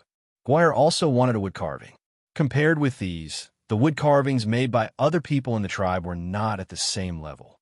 Guaer heard that he wanted to exchange with the traveling team, so he went there to look for him, but he didn't find him. So he planned to find a tree first, and then ask someone to carve a wood carving for him. Yes, Guayer didn't like bone carvings. Stone carvings were second. Compared to stone carvings, Guayer wanted wood carvings more. Stone carvings were too easy to break. His grandfather had also carved something for him. Carvings were naturally made of very common stones. If he wasn't careful, he would break it. In contrast, several wood carvings were still in good condition. Even if many people thought that wood carvings were more fragile than stone carvings, he still preferred wood carvings. Today, Guayer took advantage of his father's patrol and shamelessly followed him. He also asked his father to cut a stump for him and drag it back. He didn't expect to meet Xiao Xian here. When Guayer went to the traveling team to find people, he carefully asked about Xiao Xian's appearance. Just now, he was just suspicious. Now that he got the confirmation, he was naturally very happy. However, Xiao Xian's question stumped him again. Yes, people in the traveling team all needed to exchange with things. These people were not his family members, so they wouldn't do things for free. What to exchange with? Sheep? Cattle? If he dragged it out to exchange, would he be beaten by his mother when he went back? After that, his father would beat him. He didn't think about it before. Now thinking about it carefully, Guayer was a little hesitant. But he really wanted a wood carving like that, which was better than his grandfather's. Unfortunately, neither his father nor his mother would exchange things for a wood carving or stone carving. They thought it was not worth it and not worthwhile. This was also the reason why Guayer envied his little friend very much. Guayer couldn't think of a way and was anxious. He was afraid that Xiao Xian would refuse. He grabbed his hair and opened his mouth several times but didn't know what to say. Well, Xiao Xian said when Guayer was hesitating, "You promise me one thing. As long as it is within my power, I will carve for you." "What is it?" Guayer asked. "Help old he and the others more often. For example, don't let little Anai be bullied by others. If old he's family is in trouble, help them to the best of your ability." What do you think? Anai was the name of old he's grandson. Guayer and the others would not accept Anai, and Anai was often bullied. Xiao Xian wanted to fight back for him, but it wasn't appropriate for him to intervene in a battle between children. Besides, Oldie's family still needed to live here, and the Feng tribe wasn't a place where they would compromise just because you were strong. You don't even have this ability? Of course it's possible, Guayu said with a stiff neck. From the chat with Old He, Xiao Xian also knew that Guayer's father had some power in the tribe, and Guayer also had a certain influence in his small group. If this kid didn't make things difficult for them, and if he could help them, Oldie's family would naturally be able to live a better life here until the Yinjiao tribe came back. Guayer didn't think what Xiao Xian said was difficult, but he wasn't too stupid and knew how to bargain. "I promise you, but you have to carve well, and can't be worse than the bone carvings you gave others before." "Okay, I'll watch from the side. If you don't do it well, I won't agree." "Okay." Xiao Xian had polished several small stone knives with good quality during the journey. Those animal bones weren't very hard, so these small stone knives were enough to carve wood. Naturally, they could also be used to carve wood. Since Guayer said he would carve here, Xiao Xian didn't move. The wood brought by Guayer was good. The texture was fine and tough, and it wasn't easy to deform, so the carving effect should be better. "What do you want to carve?" Xiao Xian asked. I want. Guayer thought carefully and said, "Wolf, I want a wolf." Compared with those animals that he had never seen and wouldn't appear on the grassland, Guayer wanted a wolf with carving more. Wolves were very common on the grassland. Although the people of the Feng tribe also hunted wolves, they still had a little reverence for wolves. If the wolves didn't attack the tribe and didn't take away their livestock, they wouldn't attack the wolves. "I want a majestic head wolf," Guayer said with a longing face. Xiao Xian didn't quite understand this child's obsession with a head wolf, but Oldie next to him told him the reason. In some tribes on the grassland, there was a story. Of course, in fact, no one knew which tribe's ancestors had made up the story. It was said that a tribe was often attacked by wolves. The tribe shaman predicted that the wolves would attack a warrior's house, so he used a stone to carve a wolf and put it in front of the warrior's house. In the evening, when the wolves came, they saw the stone carving and thought it was the Wolf King, so they were scared away. This kind of story was only believed by children. When they grew up, they no longer believed it. However, Guair still believed in it. But he also knew that not everyone had the ability of the shaman in the story. What's more, the wood he brought back was not big, so naturally it couldn't be compared with the wood carving in the story. He just wanted a wood carving like that to satisfy his desire. Wolf. Xiao Xian's first thought was Caesar, who was left in the tribe. After being carved, Caesar was qualified to be the head wolf. Not only did he succeed in his revenge, but he could also fight against the ferocious beasts in the forest. Xiao Xian didn't know how strong he was now. Recalling Caesar's appearance, and his appearance when hunting in the forest, Xiao Xian began to carve. Guair still wanted to learn some carving skills, but unexpectedly, the person in front of him moved faster and faster. At first, he could still see the movement of each cut, and pieces of wood were cut down, but soon, he couldn't keep up with Xiao Xian's speed. The only thing he could see was the splashing with chips like rainstorm, which forced him to step back several steps. Guair wanted to ask some questions, but found that the carver in front of him seemed to be immersed in some kind of state, which made people unable to get involved. Oldie grabbed some splashing with chips with his hand and stared at Xiao Xian. He couldn't see clearly the movement of Xiao Xian's arm, but he could see clearly the totem pattern on Xiao Xian's face. It was the totem pattern of a Yinjiao tribe, much clearer than his father's. Carving a wood carving didn't necessarily need totem power, but Xiao Xian would naturally use it when he was serious about carving. The stone knives in his hand were not so easy to use. Many times, in order to carve the desired effect more accurately, the strength and speed needed to be controlled well, without the slightest mistake. Xiao Xian practiced fine and precise control when learning stone crafting, which also made carving much easier. The four people around him couldn't help but stop what they were doing and stared at Xiao Xian. As the wood chips fell quickly, the wood carving in Xiao Xian's hand gradually took shape. Guair's breath gradually became heavier. He had never seen anyone carve like this. At the same time, he had a feeling that this wood carving was what he wanted and even better than he had imagined. When Xiao Xian stopped carving the stone knife in his hand, he held the wood carving, which had already taken shape but was covered with a layer of wood chips in his other hand, and blew on it. The wood chips covering the wood carving flew up and left the wood carving. Under the dazzling yang wang, it was like sprinkling a handful of gold powder. And the wood carving also showed its true appearance. It was a very strong wolf, and the viewers could even feel the strong muscles under the fur. It stood there with its head held high, without baring its teeth, howling, or raising its claws. It just stood there, with its head slightly tilted, as if it was looking at something not worth mentioning.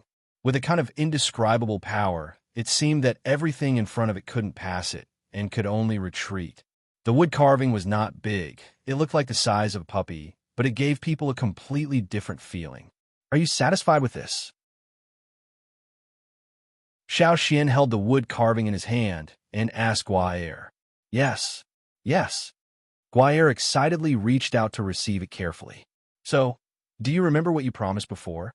Xiao Xian asked again. What promise? Oh, yes, of course I remember. Take care of old he and the others. Looking at the wood carving in his hand, Guair felt that this deal was really satisfactory. Once a promise is made, it's hard to take it back. Guair was a little confused by Xiao Xian's words. That is to say, once you said this, even if you put on the 4 strongest horses in your tribe, it's hard to catch up with them. You can't take back your words, and you must keep your promise. Xiao Xian explained simply. Of course, Guair now only wanted to take the wood carving back, so he didn't stay any longer. He got up and left. After Guair left, Xiao Xian turned his head and met the eyes of old he's grandson, Little Anai. You also want wood carving? Xiao Xian asked. Yes. Anai nodded heavily. What kind? Also a wolf. No need. Xiao Xian rubbed Anai's half-long hair and said, At that time, you will see the real one. It's much more majestic than that. Not only a wolf, but also a cave lion, a big-headed forest raccoon, and many more. Xiao Xian told old he's family some things about the tribe, and also carved a totem with a stone, a pair of flaming horns. Oldie was old, and had experienced too many things. Countless setbacks and blows, ups and downs. Now, although he was not calm, he was much calmer than Yin Shua. It was just that his hand, which could usually hold the stone pickaxe steadily, was trembling when he held the small totem with 2 horns and didn't calm down for a long time.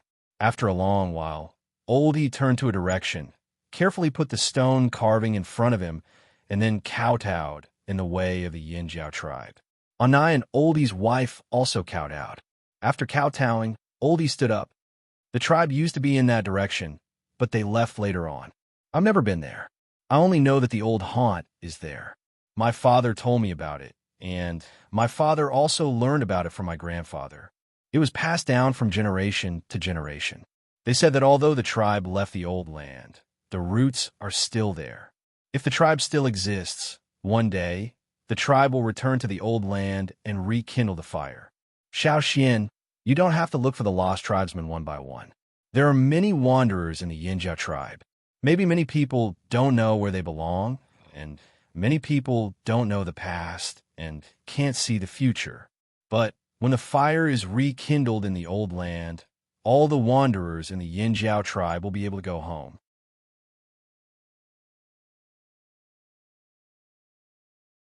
Chapter 182.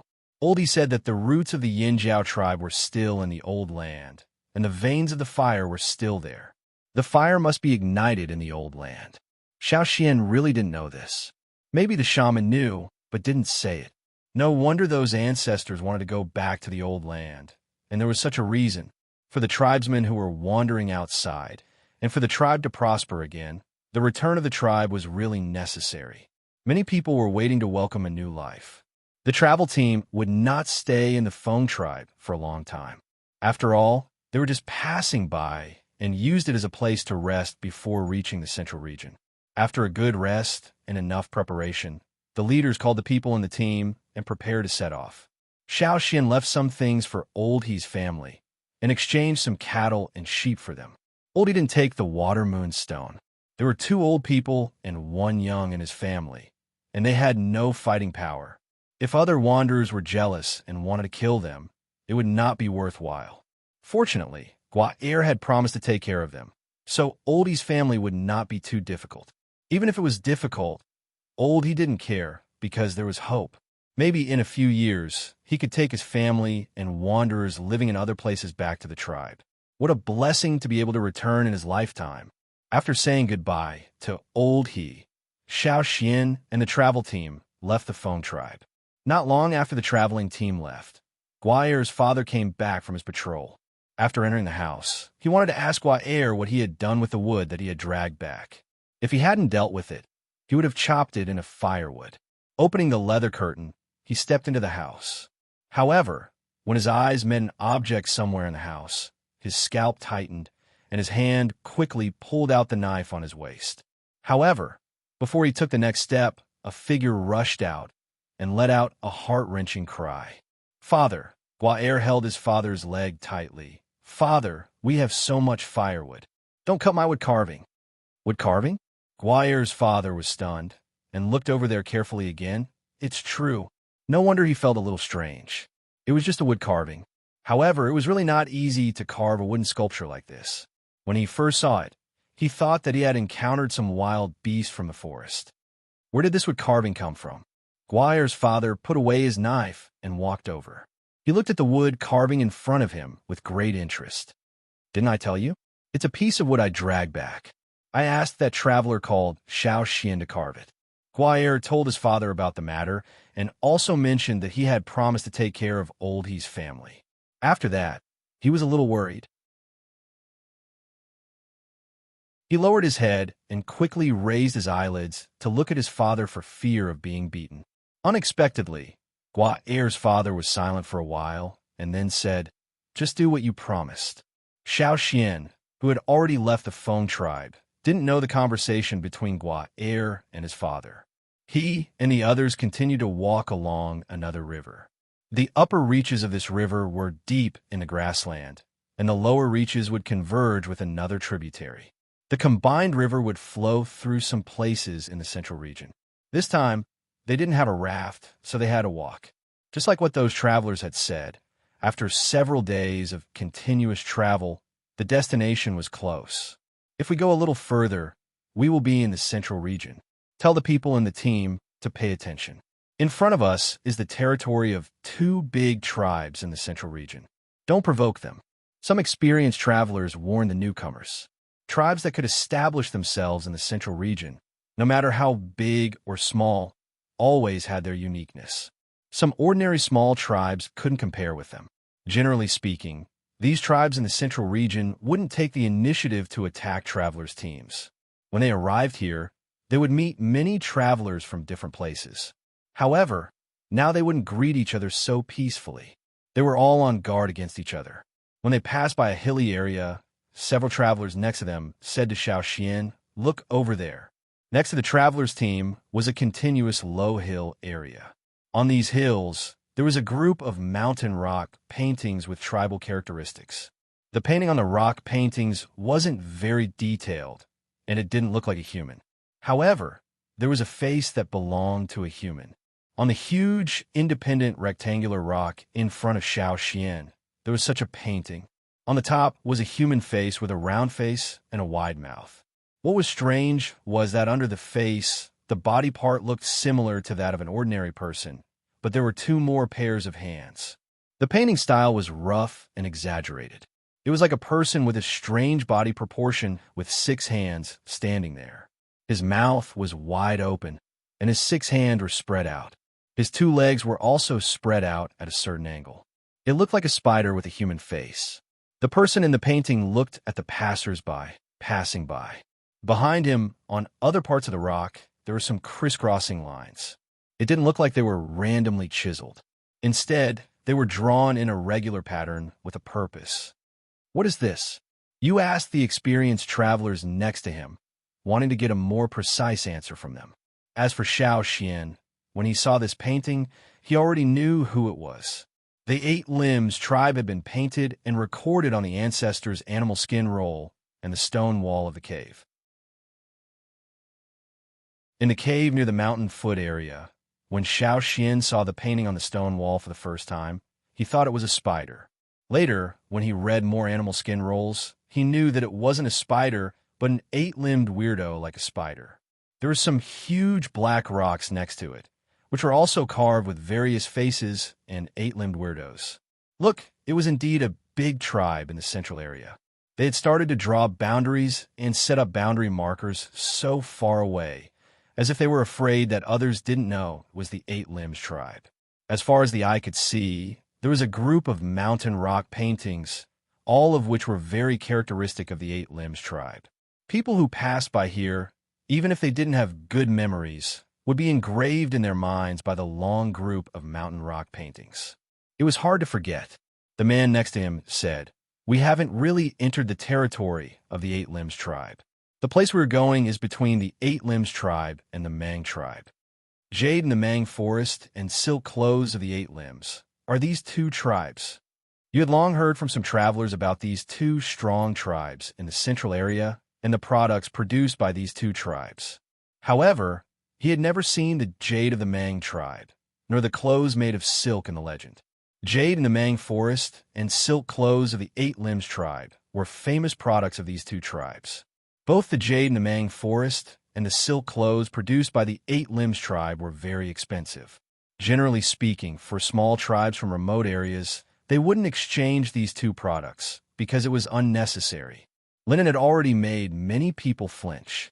If there was a more expensive silk clothes, even if they brought it back, they would just put it aside. In short, their consumption level hadn't reached that high, so they couldn't appreciate it.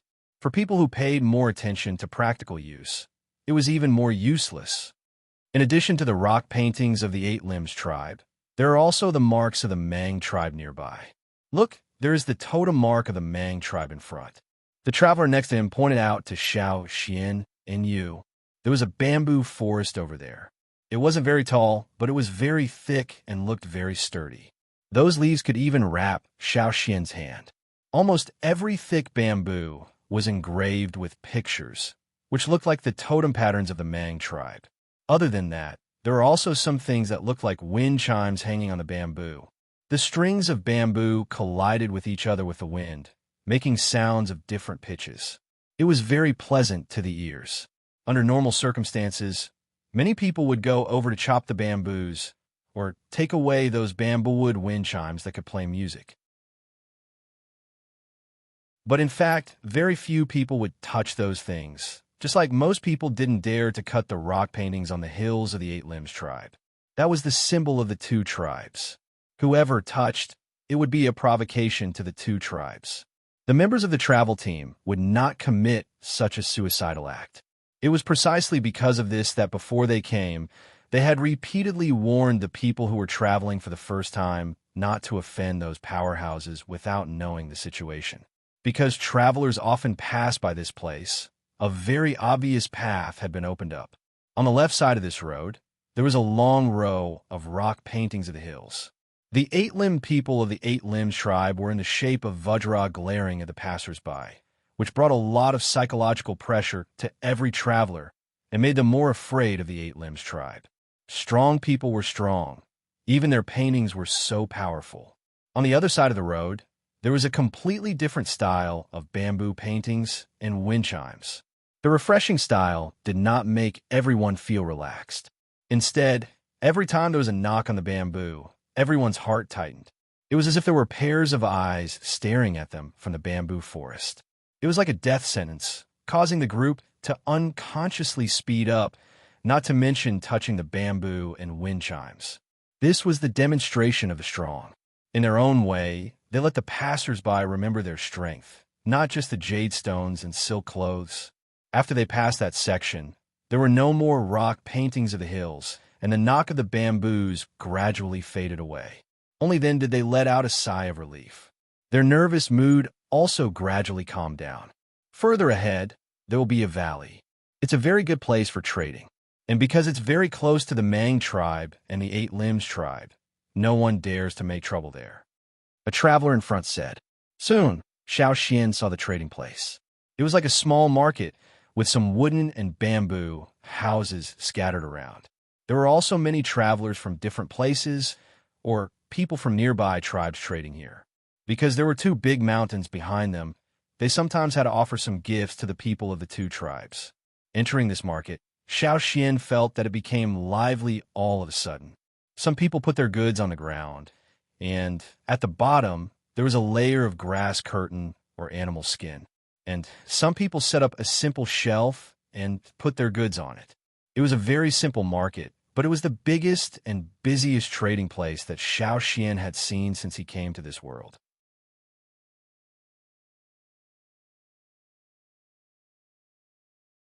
Chapter 183. There were a lot of pottery around, as well as painted pottery with various patterns. Pottery figurines, pottery reliefs, and many colorful paintings that represented the characteristics of each tribe were not only practical, but also beautiful in form, with the mysterious and magical artistic colors of this world. Those spherical or hemispherical pottery were used as containers to carry more objects, and those with ears were used to tie ropes. Not only these common objects, but also some more creative pottery, such as some pottery utensils for cooking and drinking, and those small, pointy urns. What's that for? Xiao Xian pointed to the place where some small, pointy urns and funnels were placed, and asked the person next to him. Oh, that. It's said that it's used to make wine. The person next to him answered, his eyes full of envy when he looked over there. I heard that those are wine-making utensils. Those people also use those pottery to carry wine, and it's very popular here. I went to change one of those pottery, but it didn't produce wine. However, it's still more convenient to use that kind of pottery for storage and transportation. It's not easy to flush out the stopper, and the pointy bottom is also more wear-resistant, so it's good to use. I'll change a few more later. If I can produce wine, that'll be great. What's wine? He was curious. Wine? A kind of water? That person didn't know either. I've never drunk it, but the team leader said that wine is made with food. The tribes that can make wine are all big tribes, and they don't lack food. Several young people around also showed envy. They didn't lack food, and they could enjoy material and spiritual enjoyment. Who wouldn't be envious? Many tribes in the central region developed quickly in animal husbandry and agriculture. With food surplus, there was a rapid development of handicraft industry, and there was a rich variety of art.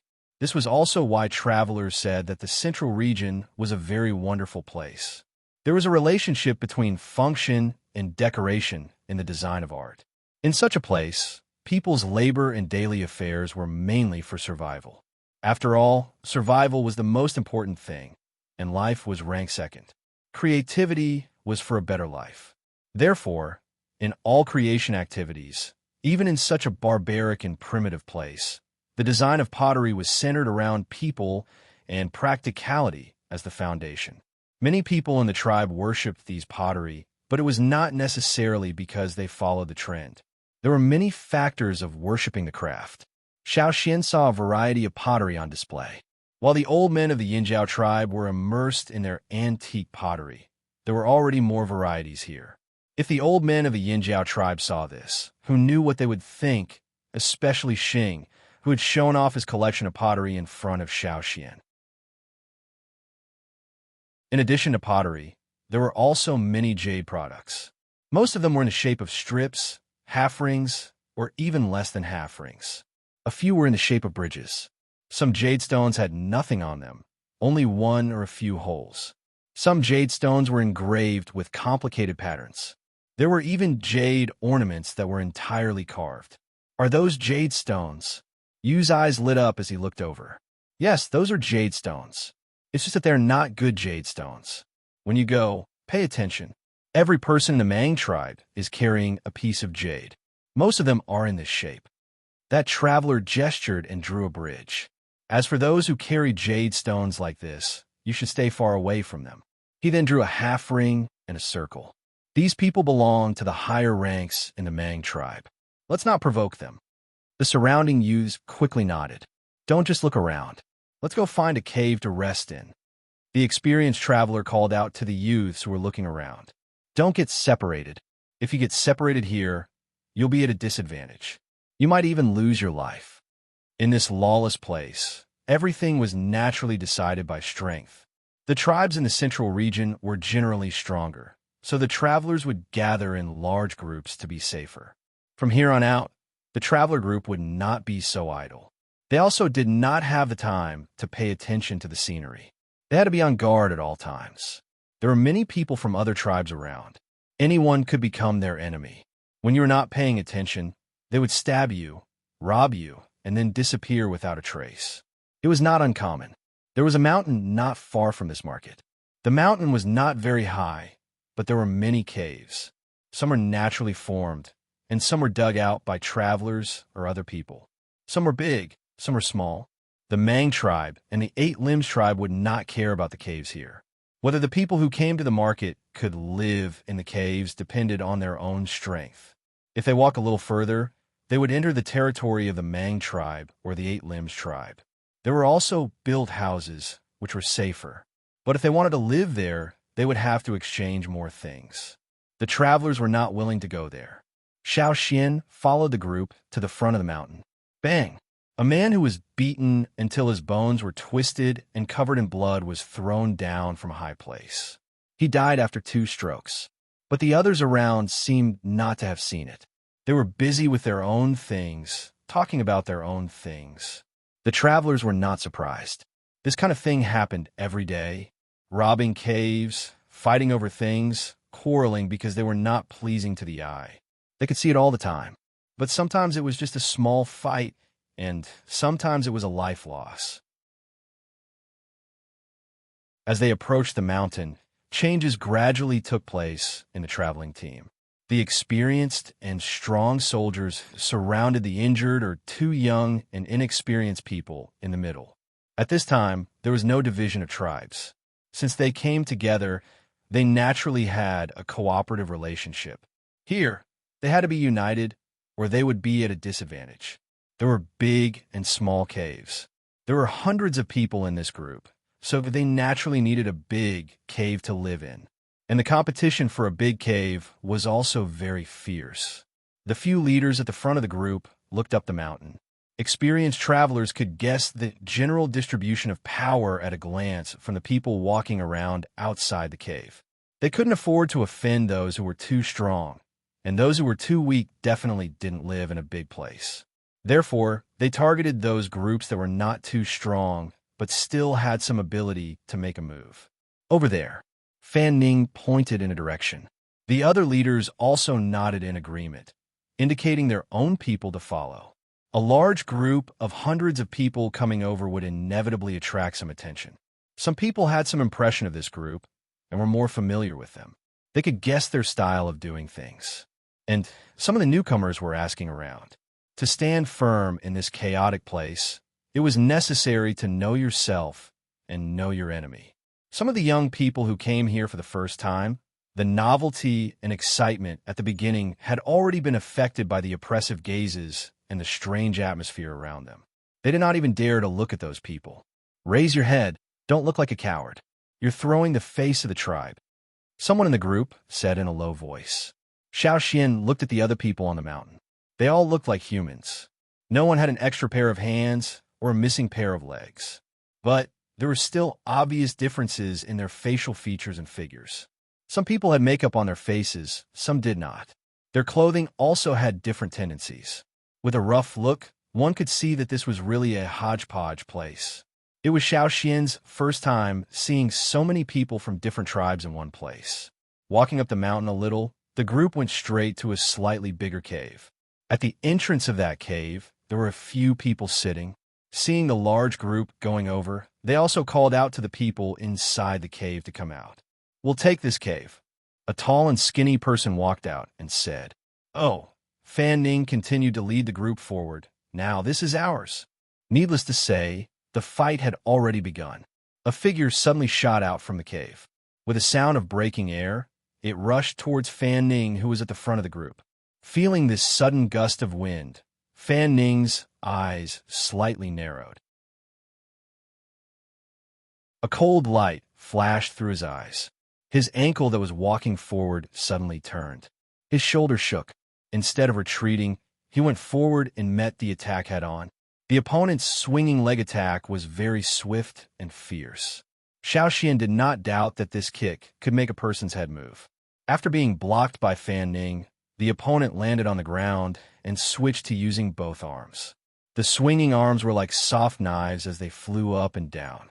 When Fan Ning dodged, the shadow of the arms directly smashed onto the rock at the side, leaving a deep mark on it.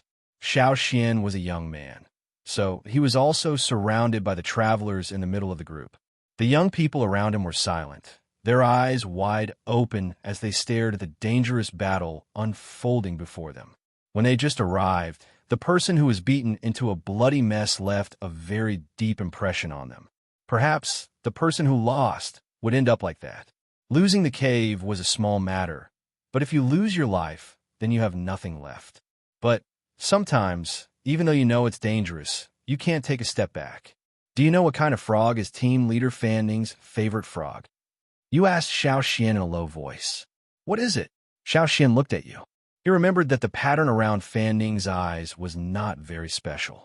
It was different from Yu's bright poison frog pattern. The overlord frog from the horned frogs. He likes the same as the leader. You said, the leader of the Pooh tribe, Guang Ho, looked like a dumpling. Later, Xiao Xian saw some of the Pooh tribe's frogs that were obviously much bigger than the other frogs. Only then did he know that Guang Ho's appearance was more similar to the horned frogs. But the Pooh tribe's several gigantic beasts, their temperament was very brutal. Fan Ning liked the overlord horned frogs the most. His temperament was also similar to the overlord horned frogs. Moreover, his strength was also one of the top in the Pooh tribe. Although this team leader of the Pooh tribe travel team did not have a good attitude towards Xiao Xian had to admit that this person, Fan Ning, was still very capable. On the other side, Fan Ning caught the opponent's carelessness. It looked like a simple and unadorned move, a fist that was nothing special, but it carried a tyrannical force. It broke through the air and directly hit the opponent's chest. Puff! The person who took this punch was sent flying and fell on the ground 10 meters away. He struggled to get up and wanted to say something, but he spat out a mouthful of blood. The faces of many people in the opposing team changed. They looked at Fan Ning, who was standing there in fear. Although Fan Ning's body also took a few hits, and his bee skin clothes were torn and stained with blood, But compared to the person who was sent flying, Fan Ning's situation was already considered good. Moreover, Fan Ning was still standing there very calmly. Xiao Xian felt that Fan Ning's punch was actually a little restrained. On the way to the central region, he also saw Fan Ning hunting prey. At that time, he was really ruthless. If he used all his strength in that punch, the opponent would have already died. If he added more strength, the opponent's bones would probably be broken. The other party was helped up, and blood was still flowing from the corner of his mouth. Even if his bones were not injured, the powerful punch just now had caused quite a bit of damage to his internal organs. It was impossible for him to continue fighting. He could feel that even though his bones were not broken, but there were already cracks. If he took another hit, he would be in a much worse state. Everyone rush up and continue fighting? Not worth it. There were still people in the opposing team who wanted to stand up and say something, but after being glanced at by Fan Ning's slightly narrowed eyes with a cold light, they retreated back. Who else? Fan Ning stood there, his line of sight swept across the crowd in front of the cave. Many people did not dare to look directly at his eyes. The tough and tyrannical aura, just now, the quick and violent attack, completely broke some people's courage. Even the leader was defeated. Even if there were still many people with decent strength in the team, they could not win in terms of numbers. Looking at the opposing team, each of them was in a good state of mind, especially the leader, who stood there with a fierce face, looking like he could still fight for a few more rounds. Forget it, let's go. They could not win against the leader, they could not win in terms of numbers. They might as well save their strength to look for the next target. The group of people who were originally blocking the entrance of the cave started to pack up and leave. They planned to snatch the cave that they saw yesterday that was slightly smaller than this one. The people in that cave seemed to be easier to deal with. With such a result, you gave Xiao Xian a very proud look. Look, our leader is so domineering. At the same time, you also thought, worthy of being the one who drew the Overlord Frog's eye mark. If only Leader Fan Ning could have the same brow bone as the leader, then he would really have the look of the Overlord Frog. Not only you, many of the Pooh tribe's youngsters were also looking at Fan Ning fervently, their eyes filled with worship. On the surface, Fan Ning had the cold and solemn look of an expert, but in fact he was also feeling bitter in his heart. If he were to fight again, he would definitely lose very miserably. Those few hits on his body had also injured his internal organs. He was only pretending that he was fine and needed to rest properly.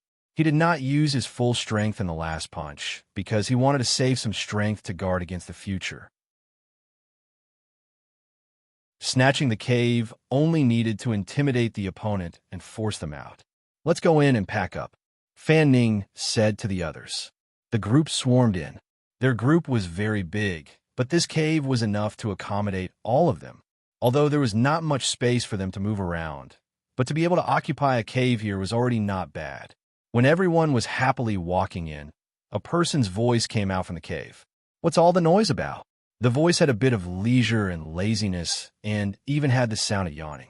Hearing this voice, the people in the group did not expect that after they had already snatched the cave, there was still someone who dared to stay here. Could it be that someone in the previous group was sleeping too soundly and did not hear the noise? Boo, come out. We have already taken this cave. You hurry up and pack up your things and get out. One of the leaders in the group shouted with surprise and anger.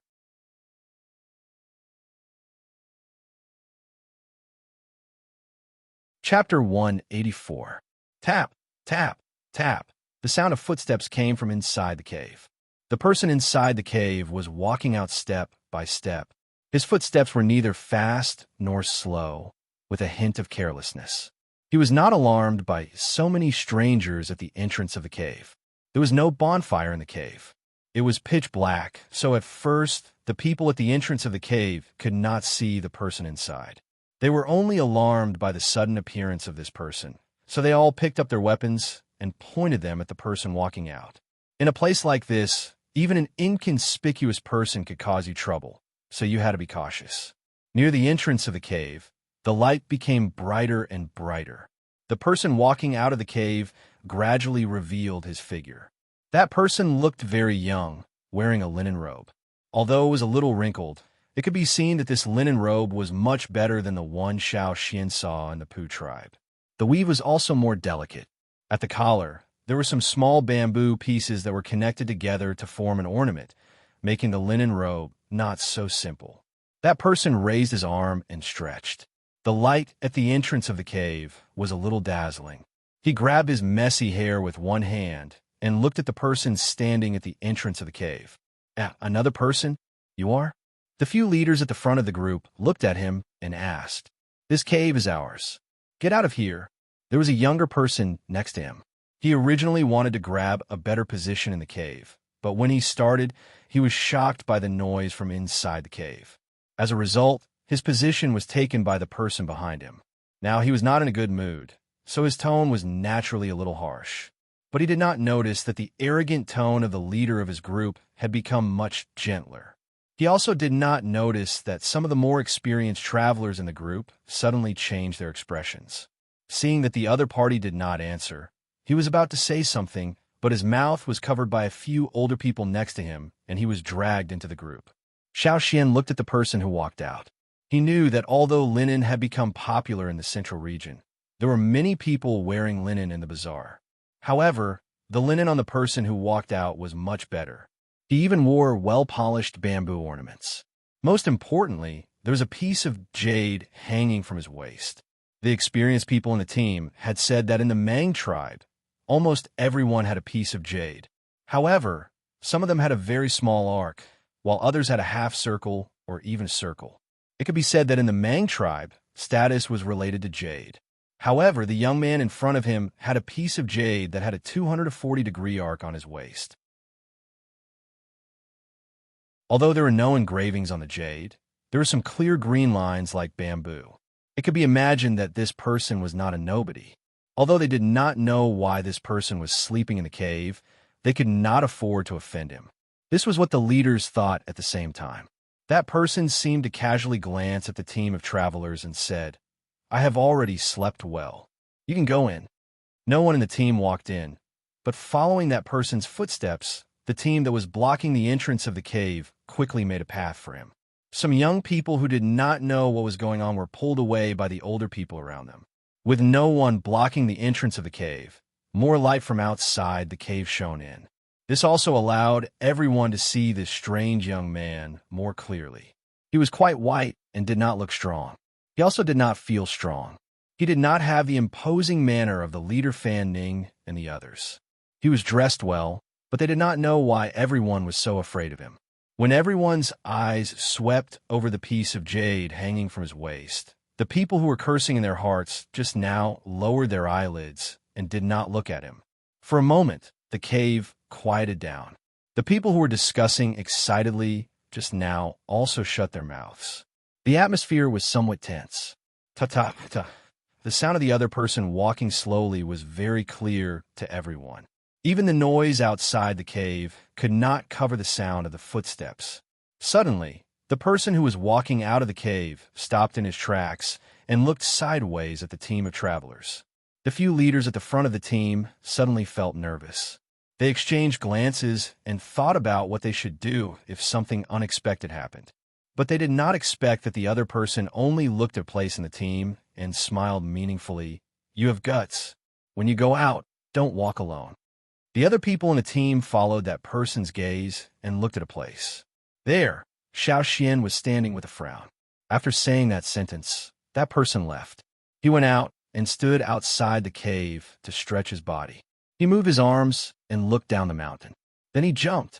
This place was halfway up the mountain. The slope was a little steep. There was still some height from the ground below. However, when the people outside the cave looked down, they did not see that person's figure. "Don't look anymore. He has already left," Fan Ning said, and walked in front of Xiao Xian. His face was cold. Probably because he was injured, his face looked worse. "Have you offended the people of the Mang tribe?" "No, it's my first time here. I have never seen anyone from the Mang tribe before." Xiao Xian was also puzzled. That person only spoke halfway. How could he know what he was talking about? "It's best that you haven't offended them." Fan Ning snorted heavily. Because of this snort, it affected the injury in his body. He coughed a few times and almost coughed up blood. But in order to maintain his face and stabilize the morale of the team, he swallowed that mouthful of blood back. "Let's clean up the cave," a leader in front said. Worried that there would be other people in the cave, they lit a fire and walked in with torches. They checked carefully, took out some rubbish, and threw it outside. Then they found a place to rest. After rushing for such a long time and arriving at the central region, they had been tense. Now that they could finally get a cave, they really needed a good rest. Some of the injured people also needed to recuperate. Xiao Xian, you and a few others also found a place to rest. They lit a small fire and roasted the meat they brought. Only when they were full would they have strength. "Xiao Xian, you really don't know that person?" "You asked. I don't know him. I also don't know what he meant by that sentence." Xiao Xian had been thinking about the reason. He even wondered if the other party had found out that he was from the Yinjiao tribe. However, he did not hear about any grievances between the Mang tribe and the Yinjiao tribe. Moreover, Xiao Xian did not feel any malice from the other party. Of course, there was no kindness either. He was just a stranger. On the other side, the person who left the cave was already near the market. He did not walk into the market. Instead, he walked about 100 meters away from the market. Whoosh! A slender spear shot at him and stabbed into the ground in front of him. Almost half of the spear was buried in the ground in an instant. Chu Su, hand over by Ling. A white figure appeared in front of Chu Su from 100 meters away in the blink of an eye. It was a young woman wearing a white silk dress. At this moment, her beautiful face was filled with anger as she looked at Chu Su. "Isn't it just a spider? How many days have you been chasing me?" Chu Su yawned and said carelessly, "You care about your spider. What about my bamboo rat, which I painstakingly raised? You'll compensate me? I was planning to raise it for a few more days and make a big pot of soup to eat. But when I went back to take a look, there are only bones left." Chu Su's face turned cold as he said the last sentence. "I can compensate you with my silk dress for your bamboo rat." The woman in white softened her tone and said, "Hey, do you think everyone cares about the smell of spiders in your tribe? Do you think the Mang tribe has nothing good? No matter what, you have to hand over by Ling today." The woman in white didn't back down. "Do you think I'm afraid of you?" "Wait." Before the woman took action, Chu Su quickly stopped her. Looking at the sky, Chu Su's line of sight stopped at a certain place. His angry face revealed a smile as he raised his palm. After a breath, a green figure flashed by and finally stopped on Chu Su's palm. It was a bird less than the size of a palm. Its wings were like knives, and its tail was like a swallow's. Because of its small size, it was easy to mistake it for an insect if one didn't look carefully. "What did you find?" Chu Su touched the bird's head with his finger and said. The bird chirped and pecked Chu Su's finger lightly. "I finally found those thieves." Chu Su's face was filled with joy. "I have something to do. I won't talk to you anymore. Here you go." While speaking, Chu Su took out a white ball from a hide bag hidden in his clothes and threw it to the woman in white. The woman in white quickly caught it and looked at the white ball in her hand. It was originally a spider covered with long white hair, but now it was wrapped into a fist-sized ball. Moreover, there were several bamboo thorns on its body. It was these few bamboo thorns that caused the white spider to suffer great pain. Chu Su, the woman in white, was even angrier. "What are you yelling for? It's not dead yet. It's much better than my poor bamboo rats. It should be punished for eating so many of my bamboo rats. Will it die if I stab it a few times? It deserves to die." The woman in white didn't have time to say anything else. She just held back her anger and pulled out a few thin bamboo thorns on the white ball. After a while, the white ball gradually opened, and long legs with white hair stretched out. The fist-sized white ball expanded more than twice. "See, it's not dead yet. If it eats my bamboo rats next time, I'll stab it to death." Chu Su didn't want to stay here any longer. He put away the bag. "I'm going to catch the thief. I'd like to see who dares to steal my bamboo rats. Do you really think I have a good temper?" The green bird had already taken off, and Chu Su followed closely behind. The woman in white hesitated for a moment, but she also followed. She also found that some of the spider webs in the tribe had been taken by someone. She didn't know if it was the same as the people in the Mang tribe who stole the jade stones and bamboo rats. After Xiao Xian ate his food and rested for a while, he went out of the cave with you and the others. The travel team was divided into two groups. One group went out to trade, and the other group stayed in the cave. They took turns to go out in the morning and afternoon. Now, Fan Ning took the people of the Pooh tribe out. They would first trade a batch of goods in this market. The things that were popular in the central region might not be popular when they brought them back. They had to choose according to the habits and preferences of the tribes along the river. This way, they could exchange for more things when they brought them back.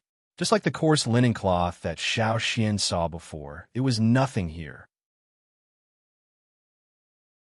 They could casually exchange it for something else, but when they brought it back, they could exchange it for a good water moonstone, and the water moonstone could be exchanged for even more good things.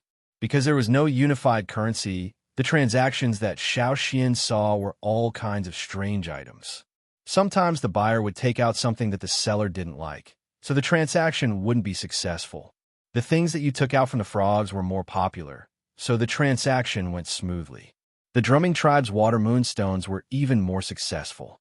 If there were enough of them, Xiao Xian felt that the drumming tribe's water moonstones could be used as a unified currency. No matter which tribe the seller came from, if Xiao Xian wanted to trade with the other party, he could take out the water moonstone and succeed. No wonder the people of the Pooh tribe were so excited every time they saw the people of the drumming tribe. The water moonstone was too versatile. One level higher than the water moonstone was the jade of the Mang tribe. It was also versatile in transactions, but it was much more expensive than the water moonstone. Xiao Xian had no interest in linen and pottery, but the jade from the Mang tribe had a calm and peaceful atmosphere. Maybe it had other uses for the totem warriors, but Xiao Xian felt that he didn't need it. He didn't have enough money, so he shouldn't have any ideas about the jade. Xiao Xian was walking with you and the others in the market when a square-faced man came up to them. "Do you need jade?" The man quickly glanced around, as if he was on guard against something. Then he pulled the loose sleeve of his animal skin clothes. Xiao Xian saw a few pieces of jade in the other's sleeve. Jade? He was a little confused.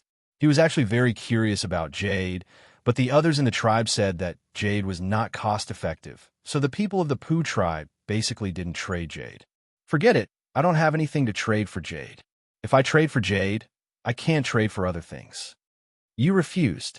The other people of the Pooh tribe also had the same idea. Only Xiao Xian seemed to be hesitating. "This jade, how to trade?" Xiao Xian asked. "I saw that the white stone you took out just now is not bad. Let's use that. But it's too eye-catching here. Let's go over there." The man pointed to a place. "Xiao Xian, we'll go with you." You said. He heard that this kind of transaction in the market was very dangerous, and many times they moved in groups. After thinking about it, Xiao Xian said to you and the others, "No, you guys go ahead first. I'll catch up after the transaction. I'm very interested in jade. I want to look at it for a while." Yes, we have a lot of different types of jade.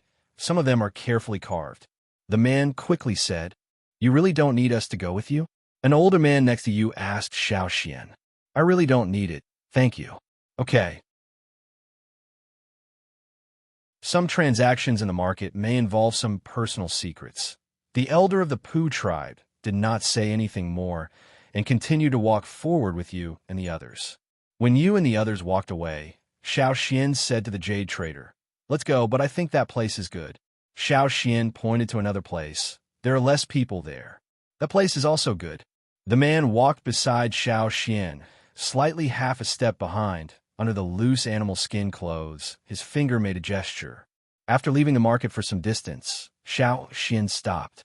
In front of him, on his left and right, there was a person, and behind him was the jade trader in the market. Xiao Xian turned to look at the jade trader. The trader was smiling at first, but now he was smiling too. However, there was less friendliness in his smile and more ruthlessness. There were no more jade stones in his loose animal skin coat. For people, encircled Xiao Xian in the middle, and the encirclement gradually narrowed. "Kid, hand over the things." The man in front said. Xiao Xian did not say anything, nor did he show any panic. "Don't hide it. We know exactly what you have on you. But you have guts. With such precious things, you dare to come with me alone." The jade trader's eyes flashed with a greedy light. Precious things? Xiao Xian thought for a moment. He had many precious things on him, such as the insect skin clothes, those special silk threads, the drumming tribe's water moonstones, and the fire crystals. Xiao Xian's eyes flashed. He remembered what the man in the cave said. You have guts. When you go out, don't go alone. You're tuning in to the Warrior Lore YouTube channel. Don't forget to subscribe and join us on this journey to catch the most captivating stories.